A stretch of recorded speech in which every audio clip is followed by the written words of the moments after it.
All right, welcome to Soccer Over There. It is your host, Nick Leafy. We are broadcasting live. Making a lot of feedback. Very live. Very live. From the Brewhouse Cafe here in Little Five. If you are out right now and you're fighting traffic and you're like, man alive, I don't want to fight traffic anymore, this really sucks, Brewhouse is waiting on you. Come on down. Guys, I am joined in my very live world, like the fourth grade talent show. I am joined by John Nelson and Jason Longshore. Guys, how are we doing? Trying to do well. We're working on it. Yeah, that. Yeah, all these mics were playing nicely earlier. I know. Then, of course, when you do it for real, that's when you get all this stuff going. So if any of you have not been in production before, this is Murphy's Law in action, which is everything works extraordinarily well. Yep. And then 37 seconds before the show starts, it all falls apart. Correct. And so when you have that happen, all you can do is sit here like I'm doing now and just try to eat up time until the guy Until behind the everything's production figured board out. gets it worked out. Yeah, you're waiting on me to figure that out, and that's not a good combination. Well, here's another thing that we're waiting to figure out. Is Chelsea really as bad as they were this past weekend, or can they get it sorted? That's the QOD for Soccer Over There. I don't know. You're already getting people saying that Frank Lampard's in trouble. He's in trouble. It's a crisis. It's madness. Like it was with Spurs after 45 minutes. Well, no, that's just stupid. We know that's just dumb. But Frank Lampard, is he in over his head? And that's, I mean, really, you have to understand something. And people in Atlanta know this right now, better than most. Anytime there's a changeover in coaching, it takes time. And I don't think there was much of a player issue across the board. I mean, losing as Eden Hazard is going to affect your outlook. Eden Hazard. Yeah. Apparently stopped at every bistro on the way to Madrid. They were tasting. Yeah, that's what you have to do. That feedback is something magnificent. Here, the question of the day, is Frank Lampard the Alan Koch of the Premier League? Luckily, the Premier League does not know Alan Koch well. Well, so here's the thing. If you didn't watch the game, Chelsea falls 4-0 at Old Trafford. It's game one. Yeah. Now, the hot take engine of all the major media companies are in full effect because it was drive clicks and views and reduces bounce rate, increases ad serving, blah, blah, blah, blah, blah. Right. As we saw with Real Madrid when they lost Ronaldo, you lose a player of superior quality, it's going to affect your results. It's going to change the way you play. Losing somebody like David Luiz will also Make you better defensively. theoretically, but Frank's status as a legend will buy a certain amount of time. But you can't have another 4-0, 3-0. No. No, you can't have it. It's common sense, right? I would think so. I mean, he's definitely going to get time. We know that. You know, and I think it was the right hire to make because you had kind of lost who Chelsea had been with Maurizio Sarri. Rightly or wrongly, that was the feeling around the club. I think it's wrong because I think Sarri's a great manager, but obviously he wasn't embraced at Chelsea. They needed to get back to whatever they think they are, which I don't know. I honestly have no idea what they are. Well, and that's the problem. Is that Chelsea, I think, lost who they were a while ago, before Sarri, before Conte, Mourinho's second trip around the sun. It seems to me like this is a club that has to find a way to start bringing in youth, which is something that is the anti-Chelsea way. Bring in the youth, bring in the fire trucks. I hope that's not for Chelsea. No, that's. What did Frank do? All right. Well, so I think that Chelsea has to figure something out, but they have to have time. You have to give Frank time. The concern that I have is that, and we saw this with Steve Sarkisian here in Atlanta, where you had a college coordinator come up to the pros, and what you have is the details are missing. Generally, you have concepts that have worked somewhere else, but there's something missing at that next level. And I think Frank has to figure out what those details are in order to be successful. Sarkisian didn't get it, right? Can Frank get it? I think he can. I mean, you play at the level that Lampard did, and for the multitude of different managers that he did, he picked up a few things. I mean, he had a good season with Derby last year. I think you can say that year one was successful for him, but this is a different kind of challenge, and this is a different kind of expectation. My question would be, Roman Abramovich, does he think Frank can get it? That's the patience level for all of it. I mean, what is this, the 11th, 13th? What's the number of managers that Lampard is under Roman Abramovich as owner? It's over 10 and not quite to 15. That's a lot. That is a lot of impatience. That's why I don't know if Chelsea really knows who they are, because they have no steady philosophy. You know, Barcelona, we know how Barcelona should look. Mm-hmm. We know what, I think, ideally in the past Manchester United looked like, and now they're trying to find that again. We know what Manchester City's supposed to look like now. We know what Liverpool's supposed to look like now. Yep. I don't know what Chelsea's supposed to look like. No, Chelsea's supposed to look like a collection of millionaires running around on a field kicking a ball. That's what they're supposed to look like, and that's what they looked like this past weekend. It's not to say that everything was horrible for them. I mean, Emerson had a shot in the 40th minute, goes off the top of the post, right? I mean, he was dead to rights, put it on the bar. There's nothing you can do about that. He had another great shot in the 55th minute. If Emerson finds Giroud in the 69th, Giroud's one-on-one with the keeper. So it's not like everything was a disaster. Where they got messed up was one, Zuma and Abraham's yellow cards, I felt, changed the complexion entirely for their defense. Yep. And they got caught in transition. And Man United's transition under Ole Gunnar Solskjaer, round two, is something to behold. Pogba had a couple of touches that were absolutely world class. And then he had some idiot moments as well. But when he's on, he's exceptional. And I think Ole Gunnar Solskjaer's managing the situation where Pogba was talking about maybe wanting to go to Real Madrid. The media was spinning it up. Solskjaer seems to be doing everything right. Right, Saving and the day. For me, and once again, we talk about patience with Lampard. Mm-hmm. The patience level with Ole Gunnar Solskjaer. I mean, because you know that the fans are going to come at him with pitchforks and tiki torches. They tried late last year. Yep. And you wonder what that's going to look like with Ed Woodward and everybody in the front office if things don't go well for Manchester United off the top of the year. And that's the thing. We shouldn't know who Ed Woodward is. We shouldn't know who he is. There's no reason that anybody outside of diehard Man United fans should know who Ed Woodward is, and yet his name is in the press every week. There's always something there with Ed Woodward. Yeah. And Solskjaer, you know, when he has to come out and put on the icing for Pogba, he's a top lad, such a pro. He loves playing football. When he gets onto the pitch, he just grows more. He's a World Cup winner. All these plaudits. It's clearly something different than what you had with Mourinho, and it seems to be working. Now, there's been an issue with talent. There's a lot of bad contracts on the team. Gentlemen, your projections right now on Manchester United, where can they be? I think they could be anywhere from 3rd to 9th. Like, that's what's really so crazy about it. Yeah, really? I mean, there's just such an unknown when it comes to Manchester United. It's a great start, but we don't know exactly where it ends up. And that's the challenge you're dealing with a manager who is still, in some ways, learning on the job, especially at this level. Yeah. And I think a squad that is still maybe a bit in flux. They didn't end up with all of the pieces that I think they intended to. And that's the issue. If you had the playmaker, if you had Christian Eriksen, if you had Paulo Dybala, if you got that number 10, we're talking about a different Manchester United. I don't know where they finish up. The Paul Pogba situation, I mean, what Pogba do you see? Who knows? It's such a mystery. They could finish 3rd. I think they have the talent to, but they could also crash and burn.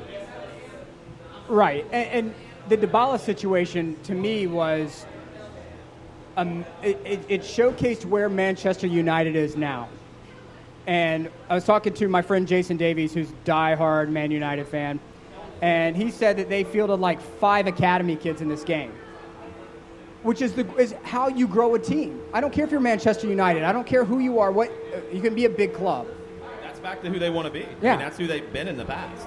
And in the world of financial fair play, there's our marvelous feedback again. Yeah. So in this world of financial fair play, you have to consider the ramifications of these ignorant contracts that other teams are signing these guys to, and then you only have them for a couple of peak years. They fall off, and you can't move them. And so if you are Manchester United, when did you have the most success? Getting young talent, developing young talent, showcasing them, putting them into the fire. And it worked out pretty darn well for them in the past. Do it again. And now, with everyone focusing the venom on Ed Woodward, I feel like Solskjaer has a little bit of time, a little bit of ability to move laterally, develop some kids. They can dump money into the academy system. There's no hit to financial fair play for doing that. Raise these kids up and start them and play them. Put them in. That's what's fascinating about the Premier League this season. Normally we go in and we're talking about a lot of managers on the hot seat to start things off at the top. Pep and Klopp, obviously, no hot seat. Seat is very cold. It's very comfortable. Yep. You look at Ole Gunnar Solskjaer, Frank Lampard, I think 2 guys who have been in the club. They're going to be given time. I don't think they're on a hot seat. Unai Emery, is he on a hot seat? I don't think so. I think any other club he would be. Yeah, I don't think he is at Arsenal. And I don't think Pochettino's on a hot seat. No. So there's really no big questions at the top. It feels like you're trying to manufacture some when you talk about crisis at Chelsea. Right. Silva at Everton, I think. I think they could finish 4th. I still think. You really think a hot seat for him? Yeah. Why? Just because of the impatience that we saw last year until he turned things around late. Why do you think they're going to have a problem, though? I don't see the offense. I really don't. Moise Kean? Hello? Okay. John, I have to check here. Hello? Moise Kean is somebody who... I think they've decided with the move to England that it's Kean. I heard a conversation about this. I guess he changed it.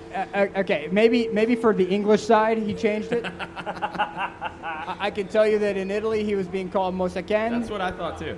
And what you have with Moise Kean is somebody who is a dynamic striker. He's somebody who can absolutely come out. So who's going to dance with him? Your mic hates you, Nick. I'm sorry. My mic hates me. This is if you guys could see it right now, we're in the Brewhouse Cafe. We're in Little 5, and I'm bent over Nick is under in my the table. seat like John just punched me. Literally. And I'm bent over under the table having to speak so we don't get the feedback. Who's going to get him the ball? He will find a way to get the ball. Richarlison? He will find a way to get the ball. That's one, but I think he's a player who doesn't need, like a whole lot of build-up play. You can play him over the top and keep things simple and let him loose. And unlike a lot of strikers, he's used to playing against competent tactical defenses. He knows how to break. You can drop in low block all you want. Doesn't matter because he knows how to break it down. He knows how to move within tight spaces and put the ball into the net. He did it for Juve, and Juve was absolutely stupid for getting rid of him. Yet again, another team in Serie A who's offloading youth talent when they make no money, and yet you sell this kid to Everton, and I'm hoping it's his agent who made the move, and it's not Juve just being stupid. I know who's really on the hot seat. Go for it. His favorite manager. Who's my favorite manager? Roy Hodgson.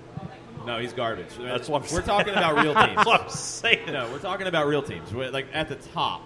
So top 6 that we just went through. The big 6. Nobody's really on a hot seat. No. You stretch it to Everton, Wolves, Watford. Nobody's on a hot seat in the top half of the league, really. Coming in. No, coming in, no. Coming in, no. Obviously, weird things can happen and you never know. But coming in, you don't have that. Bottom half, everybody's on the hot seat because that's just the life. Brendan Rodgers? I think they're a top half. I think they'll end up as a top half. Yeah. It might take a second. No doubt. I would like to see what happens with Spurs. I'm not saying that Pochettino's on a hot seat. I think he might walk. I think he might walk if he feels that the pressure from ownership, because they finally spent money. Yeah. If the pressure from ownership gets really stupid, I could see him saying, I'm done here. Have a great day. I'm going home. which would make a lot of sense, in my opinion. But, okay, so we talked about the hot take machine. Yeah. Let's be hot take machines here for a moment. Oh, we get to be hot take machines? Hot take machine.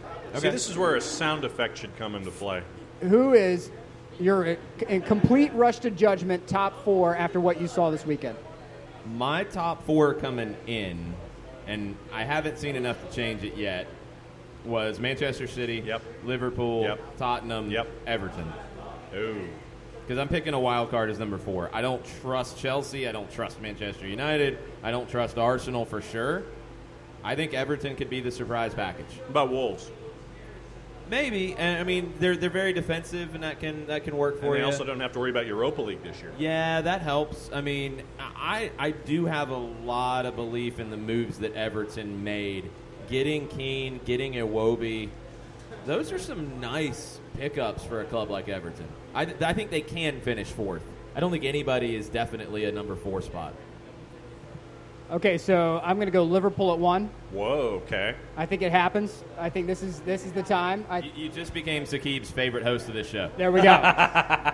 I believe that City are going to go all in.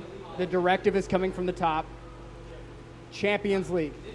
We of course want to win everything, but if you have to make the choice, Champions League or bust. The Prem, if there of course could be top 2. It's Liverpool, Man City, and everyone else.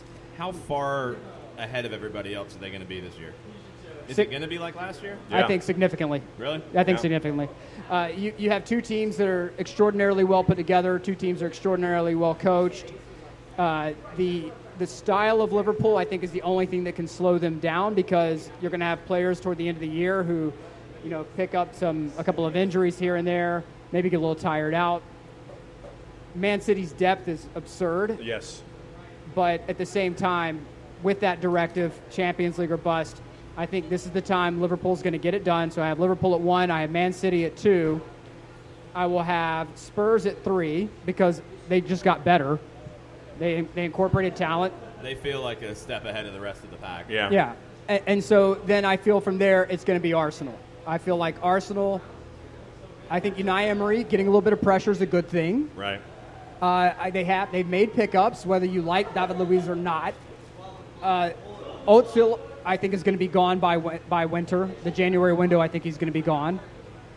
There's some issues with that team right now, and that we're going to get into in a moment. But they look like a team to me that can, if they have to grind out a win, I think they can do it now where they couldn't last year. So that's my top 4. I'm there with you, except for your 1 and your 2. I think that 4 is going to be Arsenal. I think it's the big 4, the other 2 when it comes to the big 6.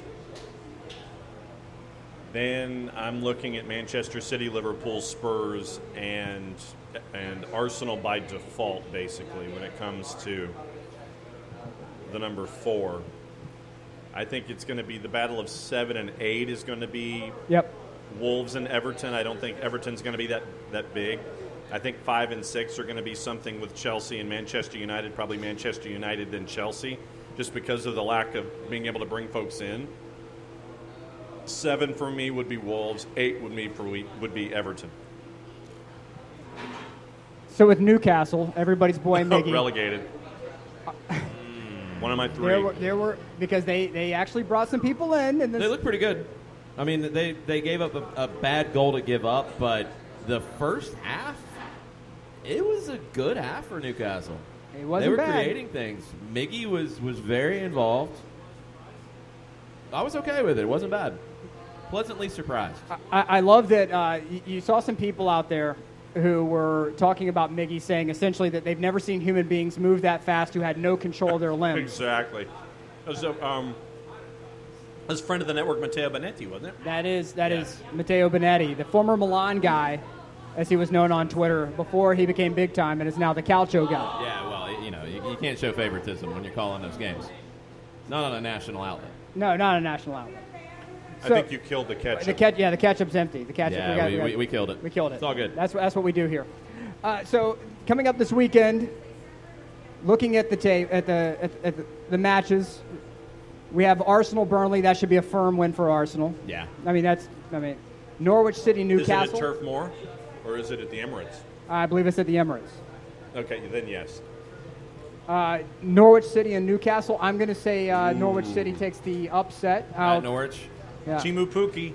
I liked that Norwich came into the opener and didn't just park a bus and slash tires, and they tried to play.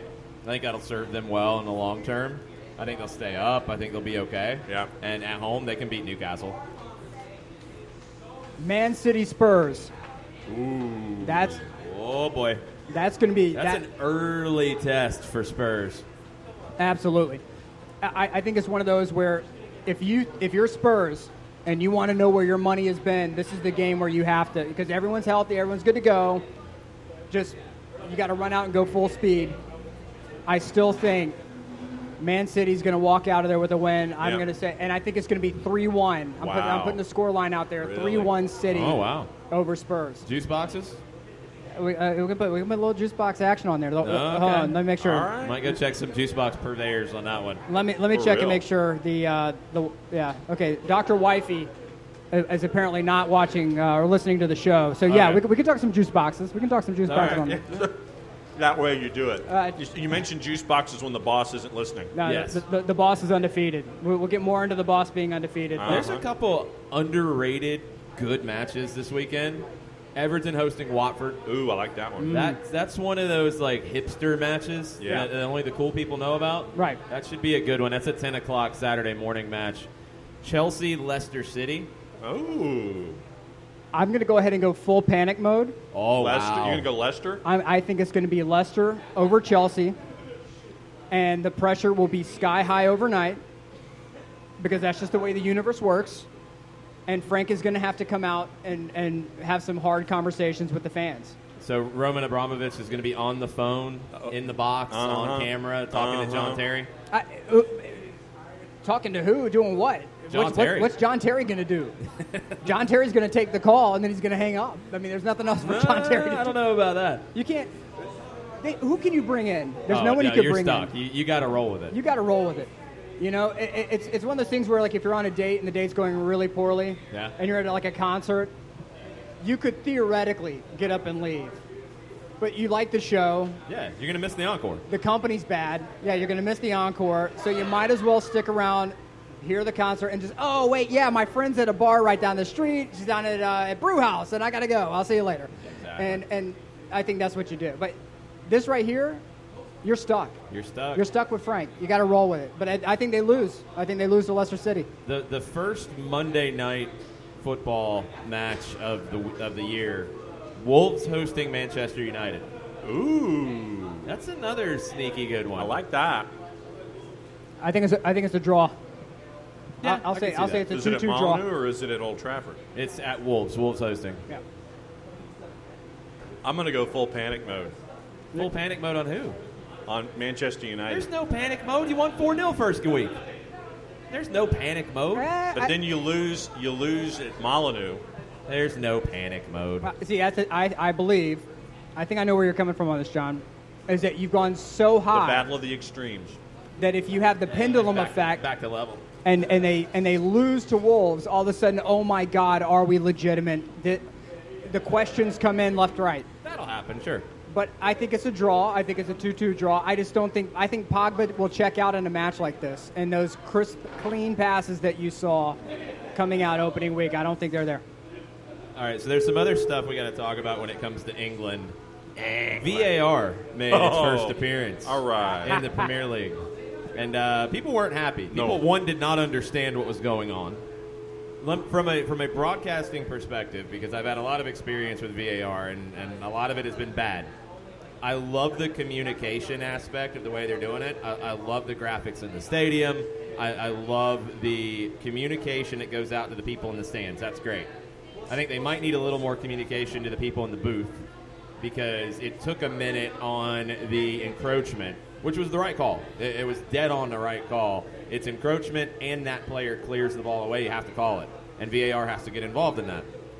VAR, I think, ultimately, in every situation that it was involved in this, got it right. I don't think there were any wrong VAR decisions. The timing of it was a thing. And the offsides situation, look, there's still very prominent broadcasters who are just flat out wrong on it. It's not a clear and obvious situation on offside. It's yes or it's no. Period. Right, and I think that's the issue is you have a lot of broadcasters who are being shown up on national television. And they say, oh, well, no, clearly he was onside. Oh, he was dead. And then the call comes back in. Nope, the player was offside. Then the broadcaster has egg on his face on television and has to go back and explain, well, it was by like a nose. It was, of course he wasn't really off. Why are we even calling this? And so when you have people... See, that's the question. Exactly. So you have people who are saying essentially, I don't want it, I don't like it. Now I'm not going to agree with it, even though the truth is staring me in my face. So I'm going to double down. And that's what I saw a lot of this past weekend. So if you're offside, you're offside. I don't care by how much. And the Premier League has the technology that Major League Soccer doesn't in terms of the lines and being drawn. And you can get down to as close as it was for Raheem Sterling. He's offside. There's nothing you can do about that. In MLS, you don't have that. So you're looking at the video, but you're still having to make a decision. The flip side, and I think this is what has not been talked about enough but needs to, I thought it might after the Women's World Cup, you have to look at the laws of the game more than VAR in a lot of these situations. Yes. Yes. What VAR does is it shines a spotlight on the laws of the game. If you have a problem with that call, then okay, you have to handle it with the laws of the game. Are you going to create any part of the body even is onside? Okay, write it up. That can be done. That's it's got to be definable. And that's the problem, because we were getting the same thing about a foot coming off the line. It's like, oh, well, it was really close. So, the rule's the rule. It's yes or no. That's right. And when you have that, again, people are being exposed and egos are being hit on television. And no one likes when their ego is hit, especially in a public way. And so these players who've been doing it for years, I was a professional, I played on that rainy night in Doncaster or whatever. Oh, that rainy night in Stoke that everybody talks about. Yeah, the infamous rainy night in Stoke, which is like uphills both ways in the snow with a tornado. VAR can be a benefit to the game when employed correctly and quickly, but you can't sit there and argue with video that's staring you in the face saying you're wrong, and that's my only thing with it. So it's got to be quicker. I think it was not bad in that regard. Right. I believe it was the penalty that was a little tricky and took a second. A couple looks were needed. I'm okay with that. I want the call right. If you get the call right, we can work with that. No, I don't care as long as the call's right. Yeah, I want it to be fast, but I want the call right more than anything. That's right. There's something else from this past weekend that I want to get into. And it goes back to the Arsenal-Newcastle game. Arsenal wins 1-0. Okay. But Kolasinac and Özil did not feature in the game. Yes. As a matter of security. Yes. So if we go back a couple of weeks, we had a situation where there was an attempted carjacking. Kolasinac fought off the attackers. Scary video. Yeah, the video is absolutely nuts. But now that situation has not ended. No. Because this gang is apparently still coming after them, to the point where Özil has 24/7 security outside his house with dogs. And Kolasinac's wife allegedly has moved to Germany. 2 men were arrested outside of Ozil's house last week. So keep in mind the timing of this. And we talked about before the DCU rumor, right? The DC United rumor, yeah, where Özil's people were talking about him maybe making a move. Now it's starting to make a little more sense. Mm-hmm. Because if your security situation is so bad that you can't even feature in a game, we can't get you to the stadium and guarantee your family's safety at the same time, you got to get out of the country. I mean, this is not Uzbekistan Premier. It's you've got to. There's security apparatus in place. You can show up and ensure these players' safety. But if you can't do that, you got to go. Because now allegedly there's a rival gang involved now. Oh, jeez. And so if you're these players, what do you do? According to Unai Emery, he said Mesut Ozil and Kolasinac will not be part of the squad for our opening match against Newcastle United following further security incidents, which are being investigated by the police. And then they said we are liaising with the police, and providing the players and their families with ongoing support. We look forward to welcoming the players back into the squad as soon as possible. If you are Otzel and Kolasinac, are you showing back up or are you getting out of Dodge? Out the door. Got to. I mean, you got to. I don't know Arsenal's depth situation at this point. I don't know if they can afford to have them go because they're not going to be able to replace them in this window. I don't know, but if I'm one of those guys, I'm gone. Yeah. And that's the thing. It's like if I honestly, if I can't play if my family can't be safe, which is A+, I'm out the door. I can't be here. I can't stay here.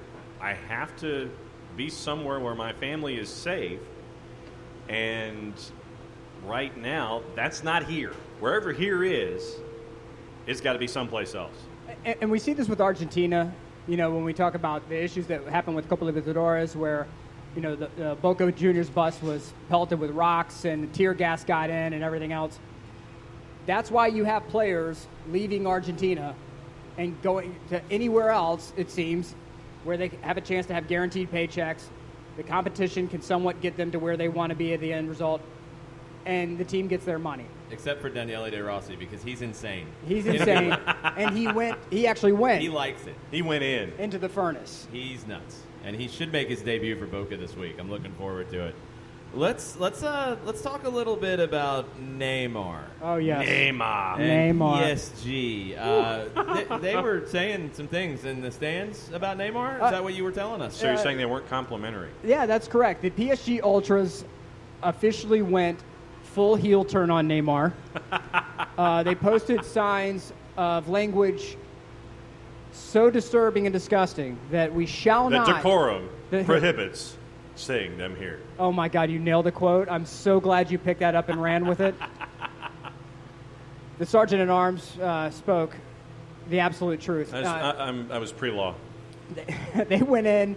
They called him every name in the book. They chanted all kinds of insults to him. Somebody, the Barca Times clips, I don't know who was the original poster of the video, but at Barca Times clips, got a hold of a video of somebody going into the PSG team store. Oh, I got it. I think it's El Chiringuito TV. There we go.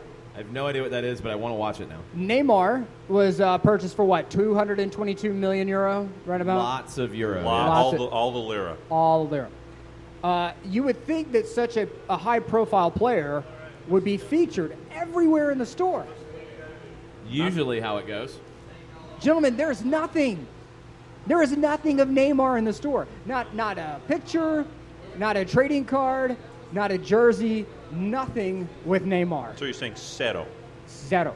So the rumors around Neymar are just insane at this point. How insane are they, Crazy Eddie? Well, one of them is if Neymar went to Real Madrid, he would demand a wage of 38 million euro per year. No. That's nuts.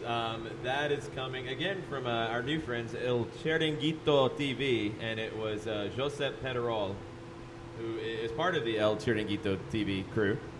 Well, according to Marca in English, things are happening at Camp Nou because Juan de Dios Crespo, who was the man who deposited Neymar's release clause 2 years ago, he is back. At the Camp Nou today. The bagman's back. The bagman is back. I forget who the bagman. Freddie Wagan. He's the bagman. The bagman.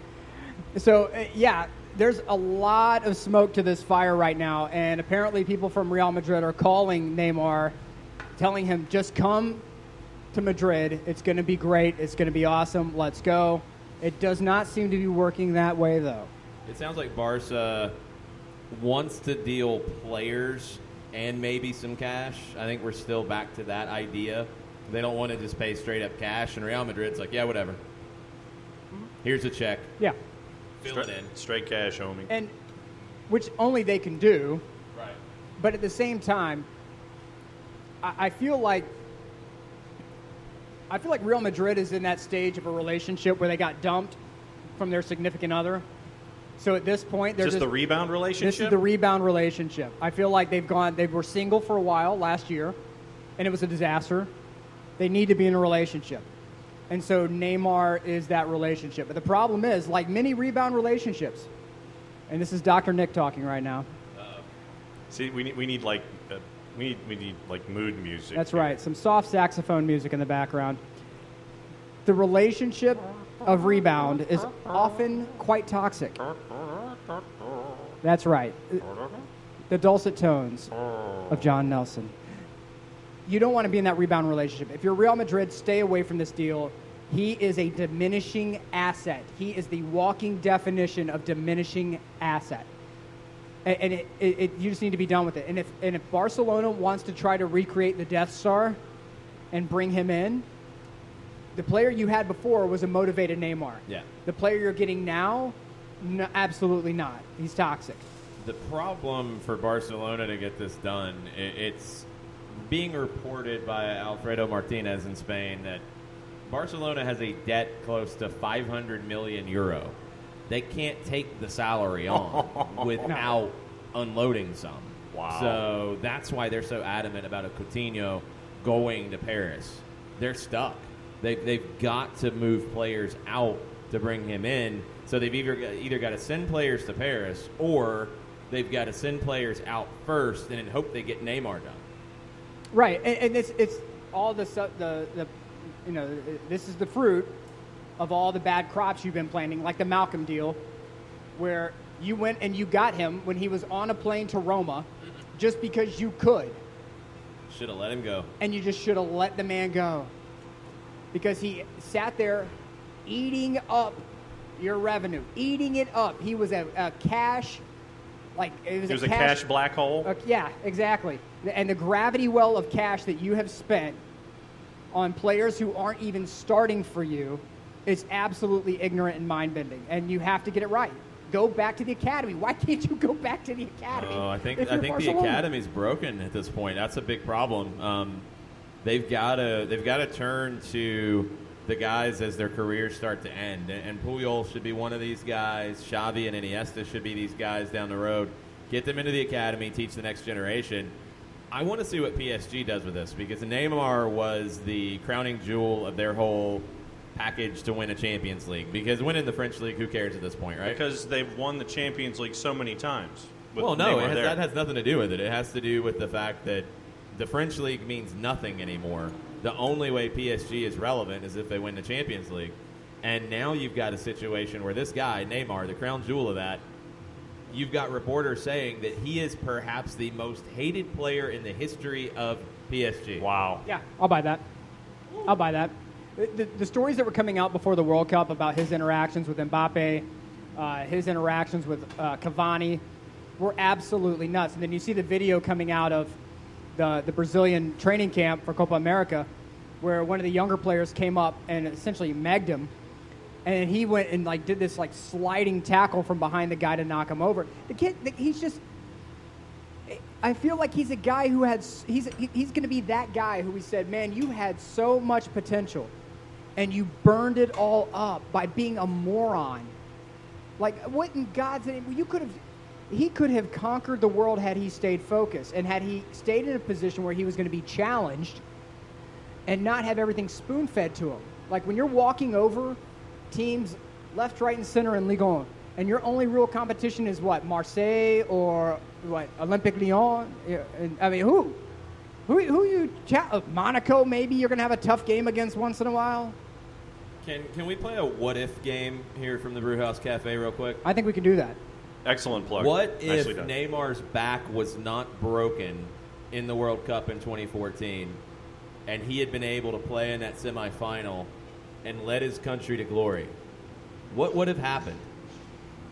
Oh, we're getting a complete no. Nothing would have happened. I don't think it would have been 7-1, but I'm of the opinion that I don't think that game changes.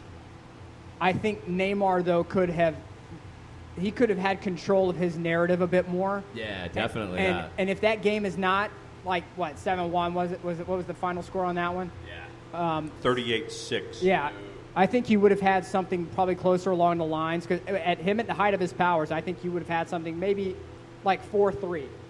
I could have seen 4-3. And at that point, he's a hero because he did not quit. He did not stop. He left everything out on the pitch. He just lost to a better team. That narrative, though, instead now it's Neymar chickens out and goes to PSG. That's the narrative now. And if you look at him, it doesn't look like he's really taking care of himself. No, definitely no, not. no. I mean, and I'm trying to think of a football analogy for Neymar. Who was a $1 million talent that had a 10-cent head? Jeff had George. So much. But it's not even that, because it's then you have to combine it with making a bad decision on a signing. Like, you went to the wrong place. You were in a good spot and you went to a bad spot. There's not a whole lot of guys who fall into that category because most people aren't that stupid to leave Barcelona in the first place. Mm-hmm. And it was one of those things where his brand was on the rise, and I think to me that's such a toxic word, brand. Anytime I hear an athlete or somebody say I'm really working on my brand, it concerns me. It concerns me. I want you to be an entrepreneur. I want you to have money that lasts beyond the league. Please don't misunderstand me. I'm working on my brand over here. That's Yes. right. But if I hear an athlete in an interview talk about his brand, And drop the brand name in the interview. that's right. Oh, no, that's just wrong. I have major issues with that because that tells me your mind is somewhere completely different than where it needs to be. But then again, I don't have a brand, so it's me and my fat mouth. That's pretty much what I have going at the moment. So, thought this was your brand. It could be. It could be, theoretically. We're building. We're building the brand. So with Neymar, if he goes to Barcelona, is this the move? And I think we already know the answer, but the question must be asked. Is this what gets them to the Champions League final? No. No. No. I don't think it is. I don't think it helps them. I think it complicates a lot of things. Yeah, I think it creates more problems. Yeah, I don't think it's the move to get them to the final. You look at Barcelona and you look at what's next for them, and you look at what's next for Spain, honestly, because who knows if Zinedine Zidane's going to finish the year out with Real Madrid. I don't think he is. That whole thing's just a nightmare as well. What's going to happen to the Spanish game, period? I mean, Barcelona's on the decline. Messi's going to have to retire at some point. You don't really have any new hot young stars coming through your own academy. You're going to have to go buy them. You got a bunch of debt. You're about to turn back to Neymar to save you. Luis Suarez is reportedly a target of Inter Miami. And, I mean, he'll be gone in a year probably. Suarez and Cavani, allegedly? Well, let's stay on Barcelona for a second. All PSG, we already know is a dumpster fire, and everybody wants to leave. The Spanish game in the last, 5 to 10 years, you've looked at Real Madrid, you've looked at Barcelona, you've looked at Atleti, and said those are three of the best teams in the world. And La Liga, top-heavy, but might be the best league in the world from a quality standpoint. That's about to change in a big way. Oh, yeah. And the question's going to be who can take that spot. And I think a lot of people will jump toward the Premier League and say, it's the Premier League.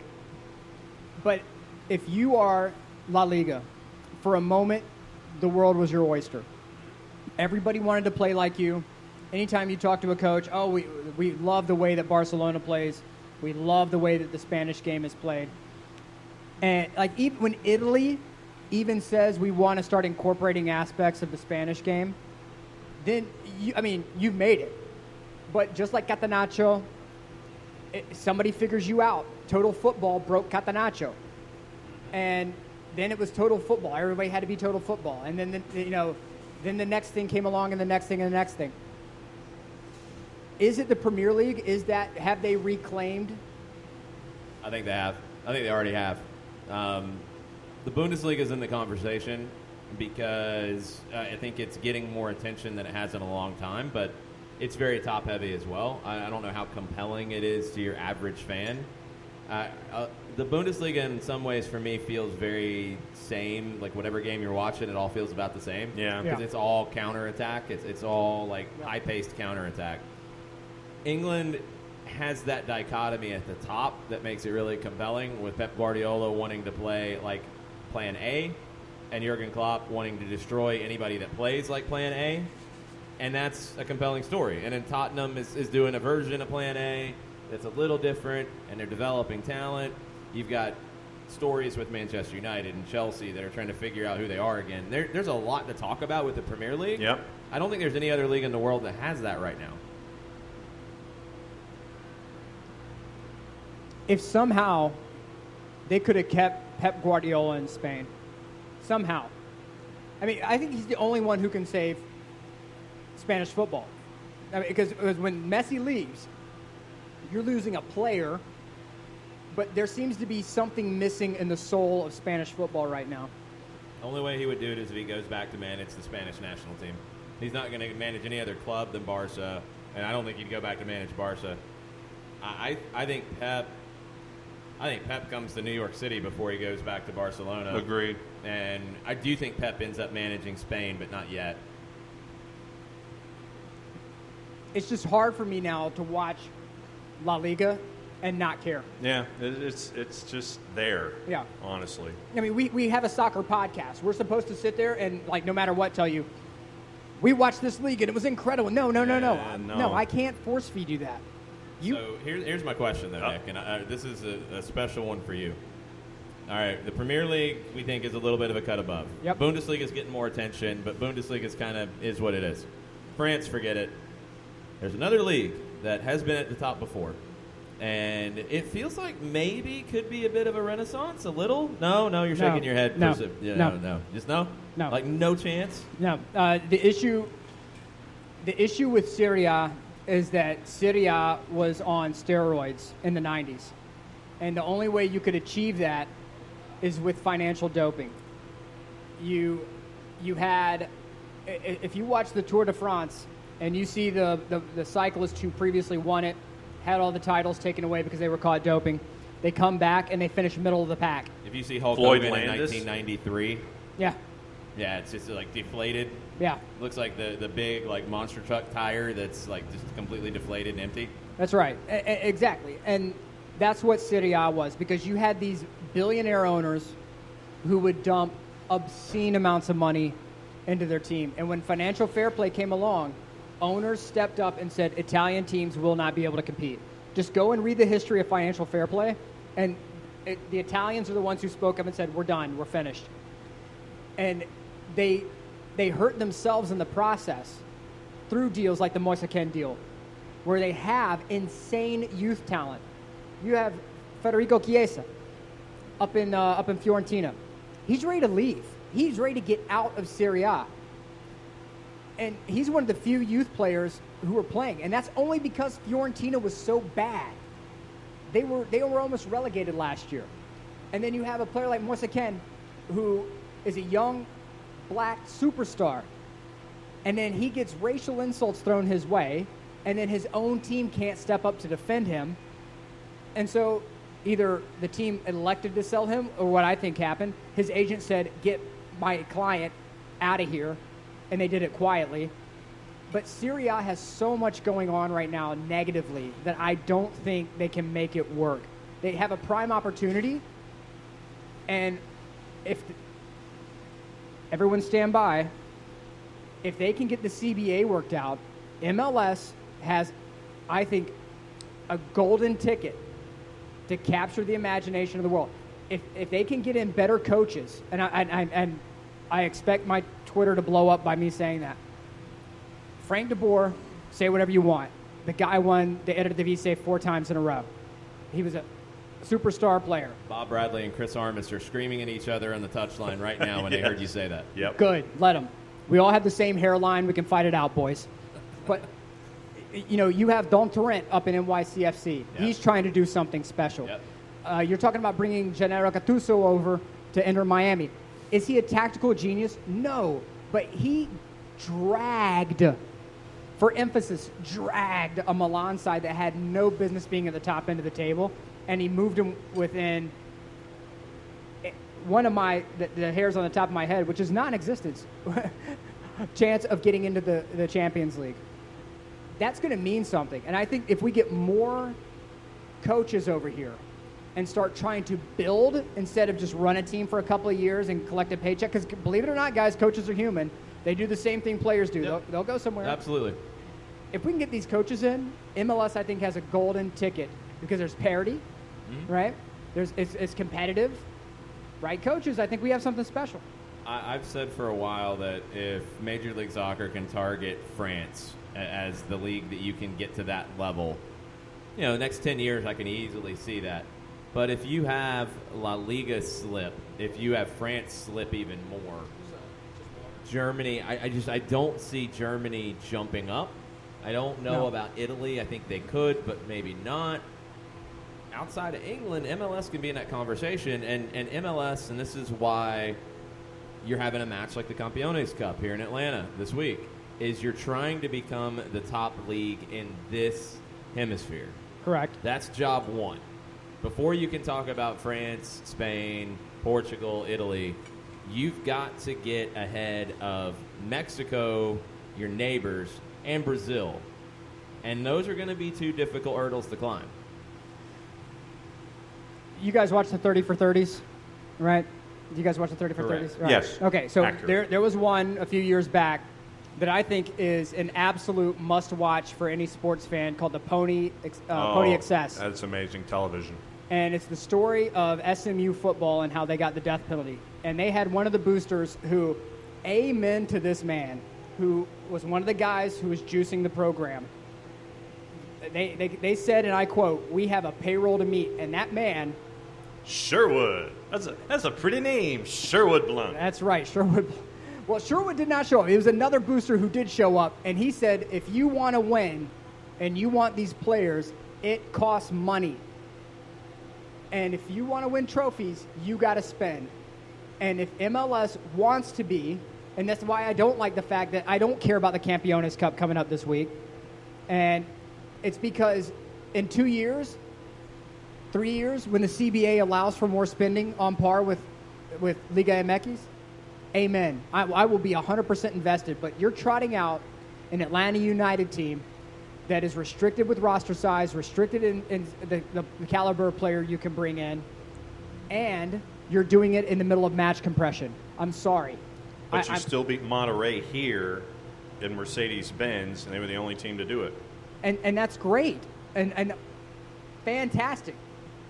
But Monterrey was already winning, were they not? Monterrey was up going into the second leg, true. And so, in my opinion, I want Atlanta United to win every game that they step foot on the pitch. But I can't sit there and get dialed up for a game where the team that's coming in is spending infinitely more. I would love to have a Leicester City moment where Atlanta United knocks off Club America and the whole world goes nuts. So here's a surprising number. I had not looked at this until just now. Atlanta United, according to Transfermarkt, not 100% accurate, but a pretty good guessing game of where clubs are valued with the roster they have. Atlanta United, $21 million more than LAFC, top of MLS by far. $63.53 million is what they're valued at, their roster. Club America, not what they used to be. 66.23. Wow. Wait, what? Yeah. 66.23 is the value of Club America's roster. They're fourth in Mexico because Monterrey has went ballistic. Monterrey, new ownership, lots of money, new stadium, over $100 million. Then Tigres, the other team in Monterrey, $81 million. Cruz Azul, $71. Club America is in fourth in Mexico now with roster value 66.23. So at the top of the show, we talked about VAR and these announcers and the choice that they have where the data is staring them in the face and they can double down and be idiots. Or you could just admit that you were wrong and move about your day. You're going to double down. I'm going to double down like an idiot. No. Okay. I'm surprised by that too, honestly. My mind is blown by that number. I didn't realize it was that close in spending. Well, this is value, so it's not exactly the same, but roster value. And I think when I've been studying for this match on Wednesday, and you start to dig into it, You look at Club America's roster, and we might not see all these guys, too. That's the other thing about this match. Where it falls is really tricky for both teams. America's played 4 matches in their season. Atlanta has some serious compression.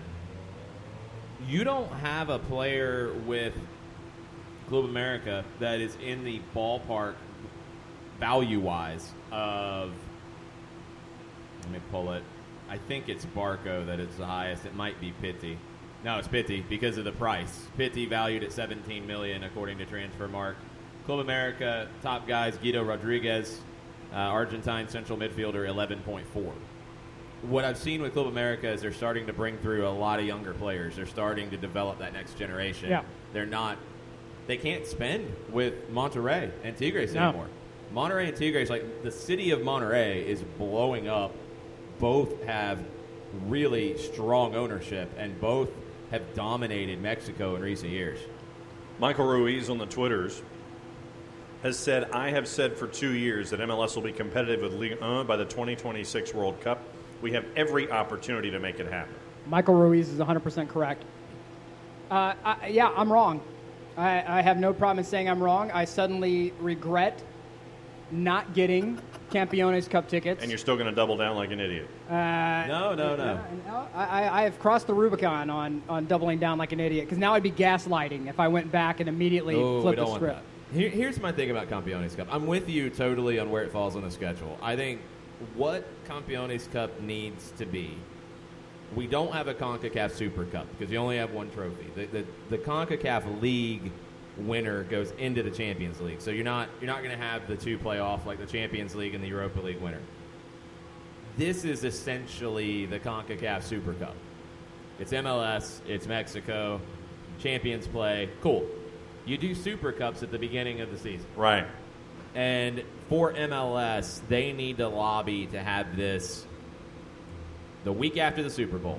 Mike Conti came up with that idea, and I think it's brilliant because there is nothing going on that week in sports. It's still early in Mexico's season, about the same point it is now.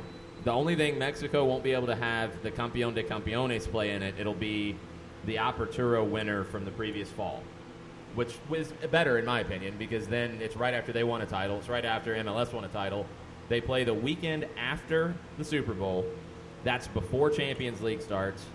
For the MLS team, it's a great way to kick things off. Yeah. But then it feels like it should. It's a Super Cup. It's a trophy. It's nice. But it's not this where it becomes a little bit more of a referendum. And for me, it's difficult because you have the U.S. Open Cup final the next week, right? 2 weeks. That to me is what I want. I want the U.S. Open Cup trophy. It's a guaranteed trip to the CONCACAF Champions League. It's a winnable game, but Minnesota is very dangerous. Death Loons go for it, but at the same time, I don't want these extracurricular matches thrown in here. To me, it's problematic, and I get that, and it will become a referendum. Like, MLS team's mid-season, there's no excuses, blah blah blah. But what are we supposed to do with that? They're going to have to figure this out, and they got to figure out Leagues Cup too. I think Campeones Cup, where it is right now, people don't know what to make of it. If you put it right after the Super Bowl at the beginning of the season, it's the first game that the MLS team plays in their season. I think it's easy to explain what it is at that point. It's a kickoff match. It's the Chick-fil-A kickoff game or whatever nonsense you want to throw Fighting at for it. the leather soccer ball. Yeah, it's all that. I mean, it's so exciting. Things are falling off the tables. It's great. It needs to be that instead of this where it is, I've got an Open Cup final in 2 weeks. I've got a tough trip to Portland on the weekend. How do I manage this? I need to get guys minutes. It needs to be a true Super Cup. And Super Cups aren't held at this point in the schedule. And then Leagues Cup turns into basically your Europa League equivalent? Leagues Cup is just a unique thing. I don't think there's a direct comparison, but Leagues Cup can be in this time of year for teams that didn't make Champions League. That's fine. It can be now. It can be this, and it's the teams that don't get into Champions League. And I'm cool with your idea about the Open Cup. If they're not already in Champions League, the Open Cup, like runner-up, gets a spot in Leagues Cup. The semifinalists get a spot in Leagues Cup. I'm cool with that. So let's dive into Atlanta United for just a moment. If you're Frank and you have that cross-country trip to Portland coming up, Campeones Cup, are you trotting out Andrew Carlton? Yeah, I'm thinking about it. Yeah.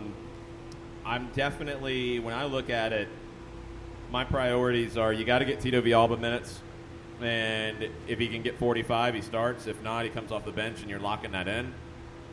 I got to think about getting Michael Parkhurst and Dion Pereira minutes because you're going to need them here at some point, and they haven't played much lately. Florentine Pogba would probably be in that conversation as well. Mo Adams? Maybe, but then that's a whole bunch of changes. So then you start figuring out, like, all right, where do I play this? How do I do it? Because it's not unlimited subs. It's not a friendly. It's three subs. That's what's difficult about it because it is a trophy. It is at home. It is an opportunity to show who you are to an audience that might not be all the way bought in yet, and an audience in Mexico that, hey, we're starting to see Mexican players decide to come to MLS instead of going to Liga MX. Yeah. So it's a big game, but it's a really tricky one because of the roster and the schedule and where you're at. Down in Liga MX right now, there are a lot of guys who are watching Carlos Vela light up Los Angeles. Mm-hmm. And in the next couple of years, I think you will see a larger influx of guys from Liga MX who, you know, they may be dedicated starters, they may be stars, who knows, but you're going to start seeing that influx, I think, as long as they keep the you know, that pipeline open and the collective bargaining agreement gets done in a timely manner, and they allow some basic concessions like chartered flights. Yeah. Anything over 3 hours. But as we were talking about Neymar, quick sidebar, apparently Real Madrid players are now lobbying for Neymar to be a part of their roster as opposed to him going to Barca. Supposedly Messi's lobbying as well. So all the lobbying is going on now when it comes to Neymar. Why? Yeah, I wouldn't want that. But, I mean, especially with getting back to your Carlos Vela point in Liga MX, when you have the teams basically buying franchise charter names and FC Juarez buys their way into the league, and you have Querétaro. How many different versions of Querétaro have we had over the years? I mean, there was another one that is this most recent version that I think we've had 2 recent versions of Querétaro. I'm going to pour out a little liquor for Jaguares de Chiapas. And we've seen, like, Chiapas and Chiapas FC and Chiapas Jaguar and all kinds of nonsense because they just keep coming back. Yep. So with the instability that's in some places, I think that you could find players, much like you can in South America, that you can find them in Liga MX and get them to MLS with more stability. Yeah, but, John, you're not picking up players from FC Juarez to come into an MLS roster. It ain't happening. That's something that I don't know if everybody understands is MLS and Mexico are not that far apart. They're not to the point that an FC Juarez, which the total market value of the FC Juarez roster is $18 million. Like, they're not, Mexico's not way up at the top of the mountain and MLS is at the bottom looking for crumbs. It's not that way at all. No, which is like why you can raid some of these teams that are having some financial difficulties. I don't even know if there's anybody to raid. That's the problem. When you look at like a Juarez, for example, or a Veracruz at the bottom of the value mark, all right, your top market value player at FC Juarez is on loan from Pachuca, so never mind. Then your next one is a player who joined from FC Ingolstadt, 29-year-old Paraguayan Dario Lezcano, $2 million market value. I mean, yeah, okay, so this is that moment where MLS can come in, because the issue is not that I can go out with my credit card right now, and I can go to Phipps, and I can buy something really stupid. At some point, I got to pay the bill. So I can keep that wonderful piece of jewelry or that fine suit in my closet for a while, but at some point, I got to pay the bill, and I'm not going to be able to do that.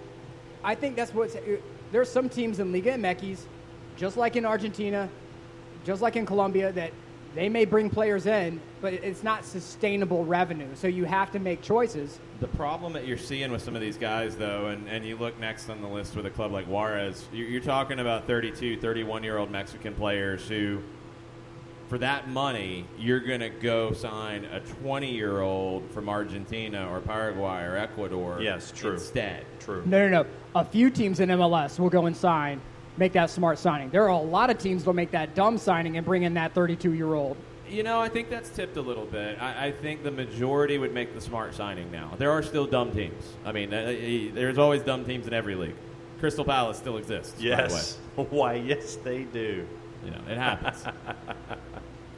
Speaking of such a team, Edson Cavani, you mentioned it at the top of the show. Yes. Possibly looking at a move from PSG to enter Miami. At the end of the season, yeah. At the end of the season. We talk about players coming over here. They're 31, 32 years old. Yeah. That just happens to be the age of Edson Cavani, 32 True. years old. Look, if you look at his numbers, he had a peak season in 2016, 2017, 35 goals. And then it was 28. Then it was 18. Understood. He's 6 feet tall. He's fast. He has unquestionable ability. I have a problem bringing in a 32-year-old DP because physically you start to fall apart. The skill can be there. Physically you start falling apart. We saw that with Beckham. But it's not the only guy that they've brought in so far. Yeah, I mean, but let's stick on Cavani for a second. Like, I don't have a problem with a 32-year-old designated player if it's the right one. I don't know if Cavani is. I don't know where he's at physically. That's one part because we've had some issues with him injury-wise. Right. I don't know how much Cavani moves the needle in Miami either. There's a level of player like that I think some in the soccer bubble will get very excited about. And your average fan will be like, who? What?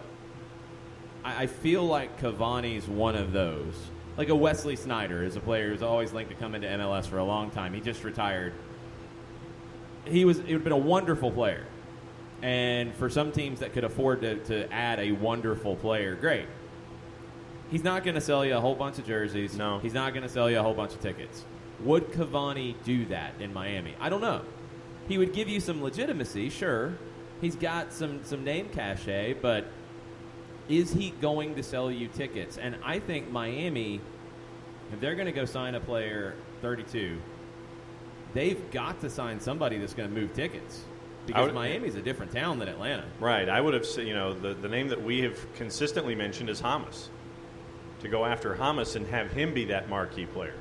I don't think you're going to be able to pull it off financially. So you got to look elsewhere. And I don't know if there is an easy solution. But Miami's such a star power city. I think that's the number one concern if you're spending that money on that age of a DP. Here's one thing I will say about Hamas. And automatically, I don't know if you guys heard that, but the Parceros Twitter alerts just all chimed in unison. They did. So I think they're outside, actually. They're waiting. They're waiting outside right now. Hamas is currently imprisoned at Real Madrid. Pretty much. Because, he's not going out on loan anywhere. Napoli wants him with a loan with an obligation to buy. Real Madrid wants to sell him straight up. The guy needs to play. My criticism of him has never been that I think he's a bum player.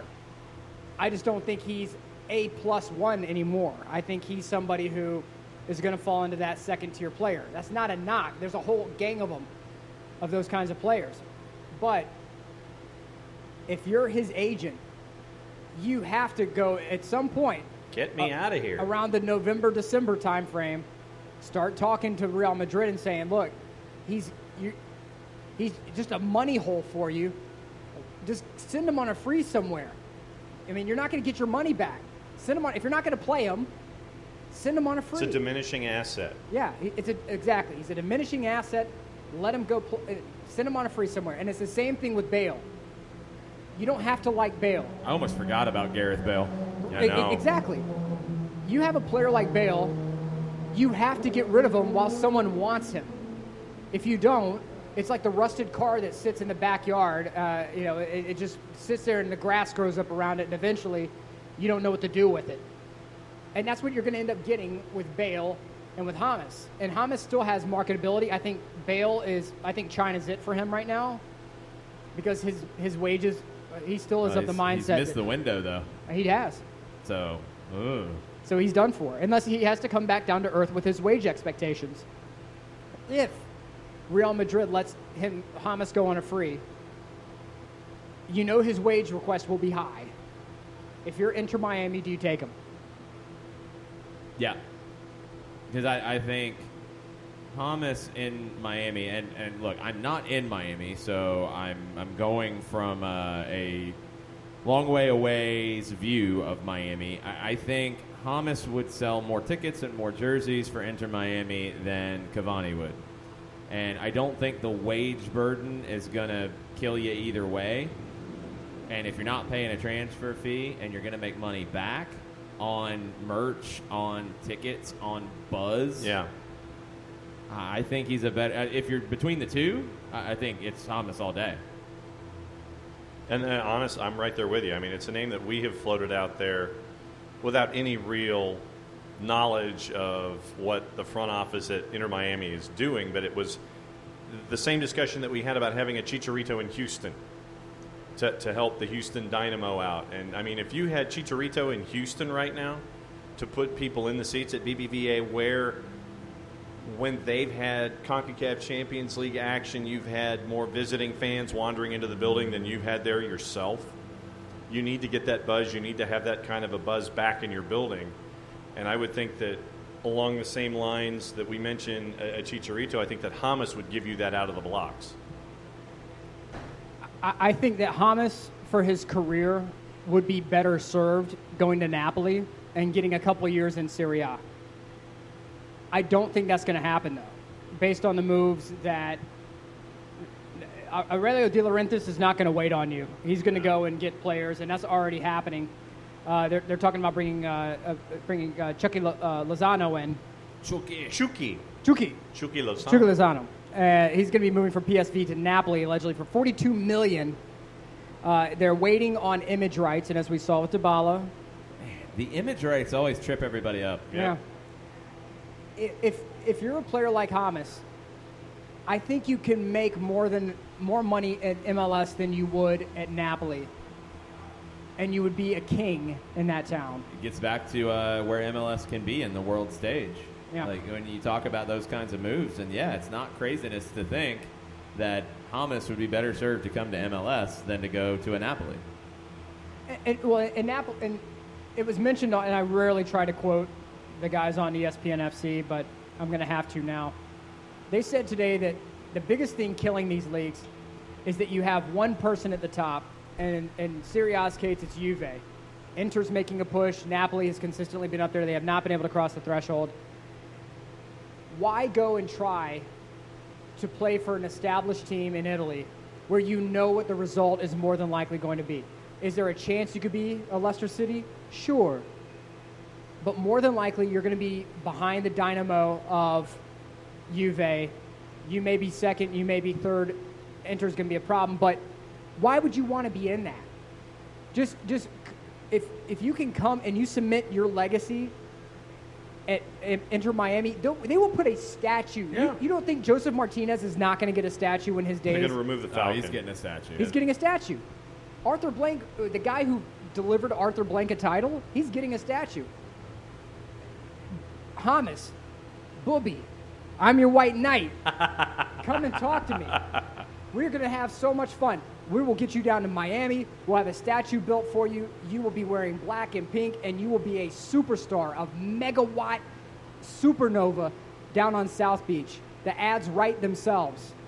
Your image rights, have fun. You're going to make a fortune. I think that can happen here in Major League Soccer. It would make a lot of sense.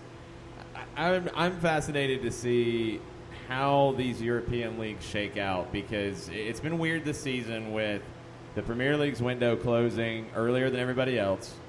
Now your players that are in England are probably going to stay in England with a few exceptions. But everybody else, there's still a lot of moves on the table, and there's quite a few players that could be on the move, and there's quite a few players who are out of contract who could end up somewhere. Daniel Sturridge, I think, has been linked to 83 different clubs in the last 24 that is hours. Correct. Yes. Mario Balotelli is still out there. I mean, there's a lot of names out there And that are shame- going to end up So somewhere. you said the magic words, and now Nick is all fired up again. Shame on MLS I know, that right? Mario Balotelli's out there and you're not bringing him in. Like somebody. I mean, Okay, give me your grouping for Balotelli if he's supposed to be here. Red Bulls, 1. If you put I'd him, never do it. if you put him with Red Bulls, Philosophically, if you put him with He Red won't Bulls, press. I remember a time in the Euros where he was wheels out. If he believes in the coach and he believes in the system and it will benefit him, he will run until his lungs burst. But Would he has to believe in believe. Chris Armas? Oh no. NYCFC. Nah, they got Abear. I'll tell you where he should have ended up, and I think it could have worked out pretty well, actually. Montreal. Agreed. That would have been a good fit for him, like stylistically. It would have been a good fit in terms of the city. I think he Yeah. would have been very happy in Montreal. Yeah. They could have done it. They made some big moves. So Montreal, didn't screw anything up in this window, but that could have worked. What about a Chicago Fire? I think Chicago. Would they invest? Yeah, if they put no team around him, I don't think it would work. I think a team.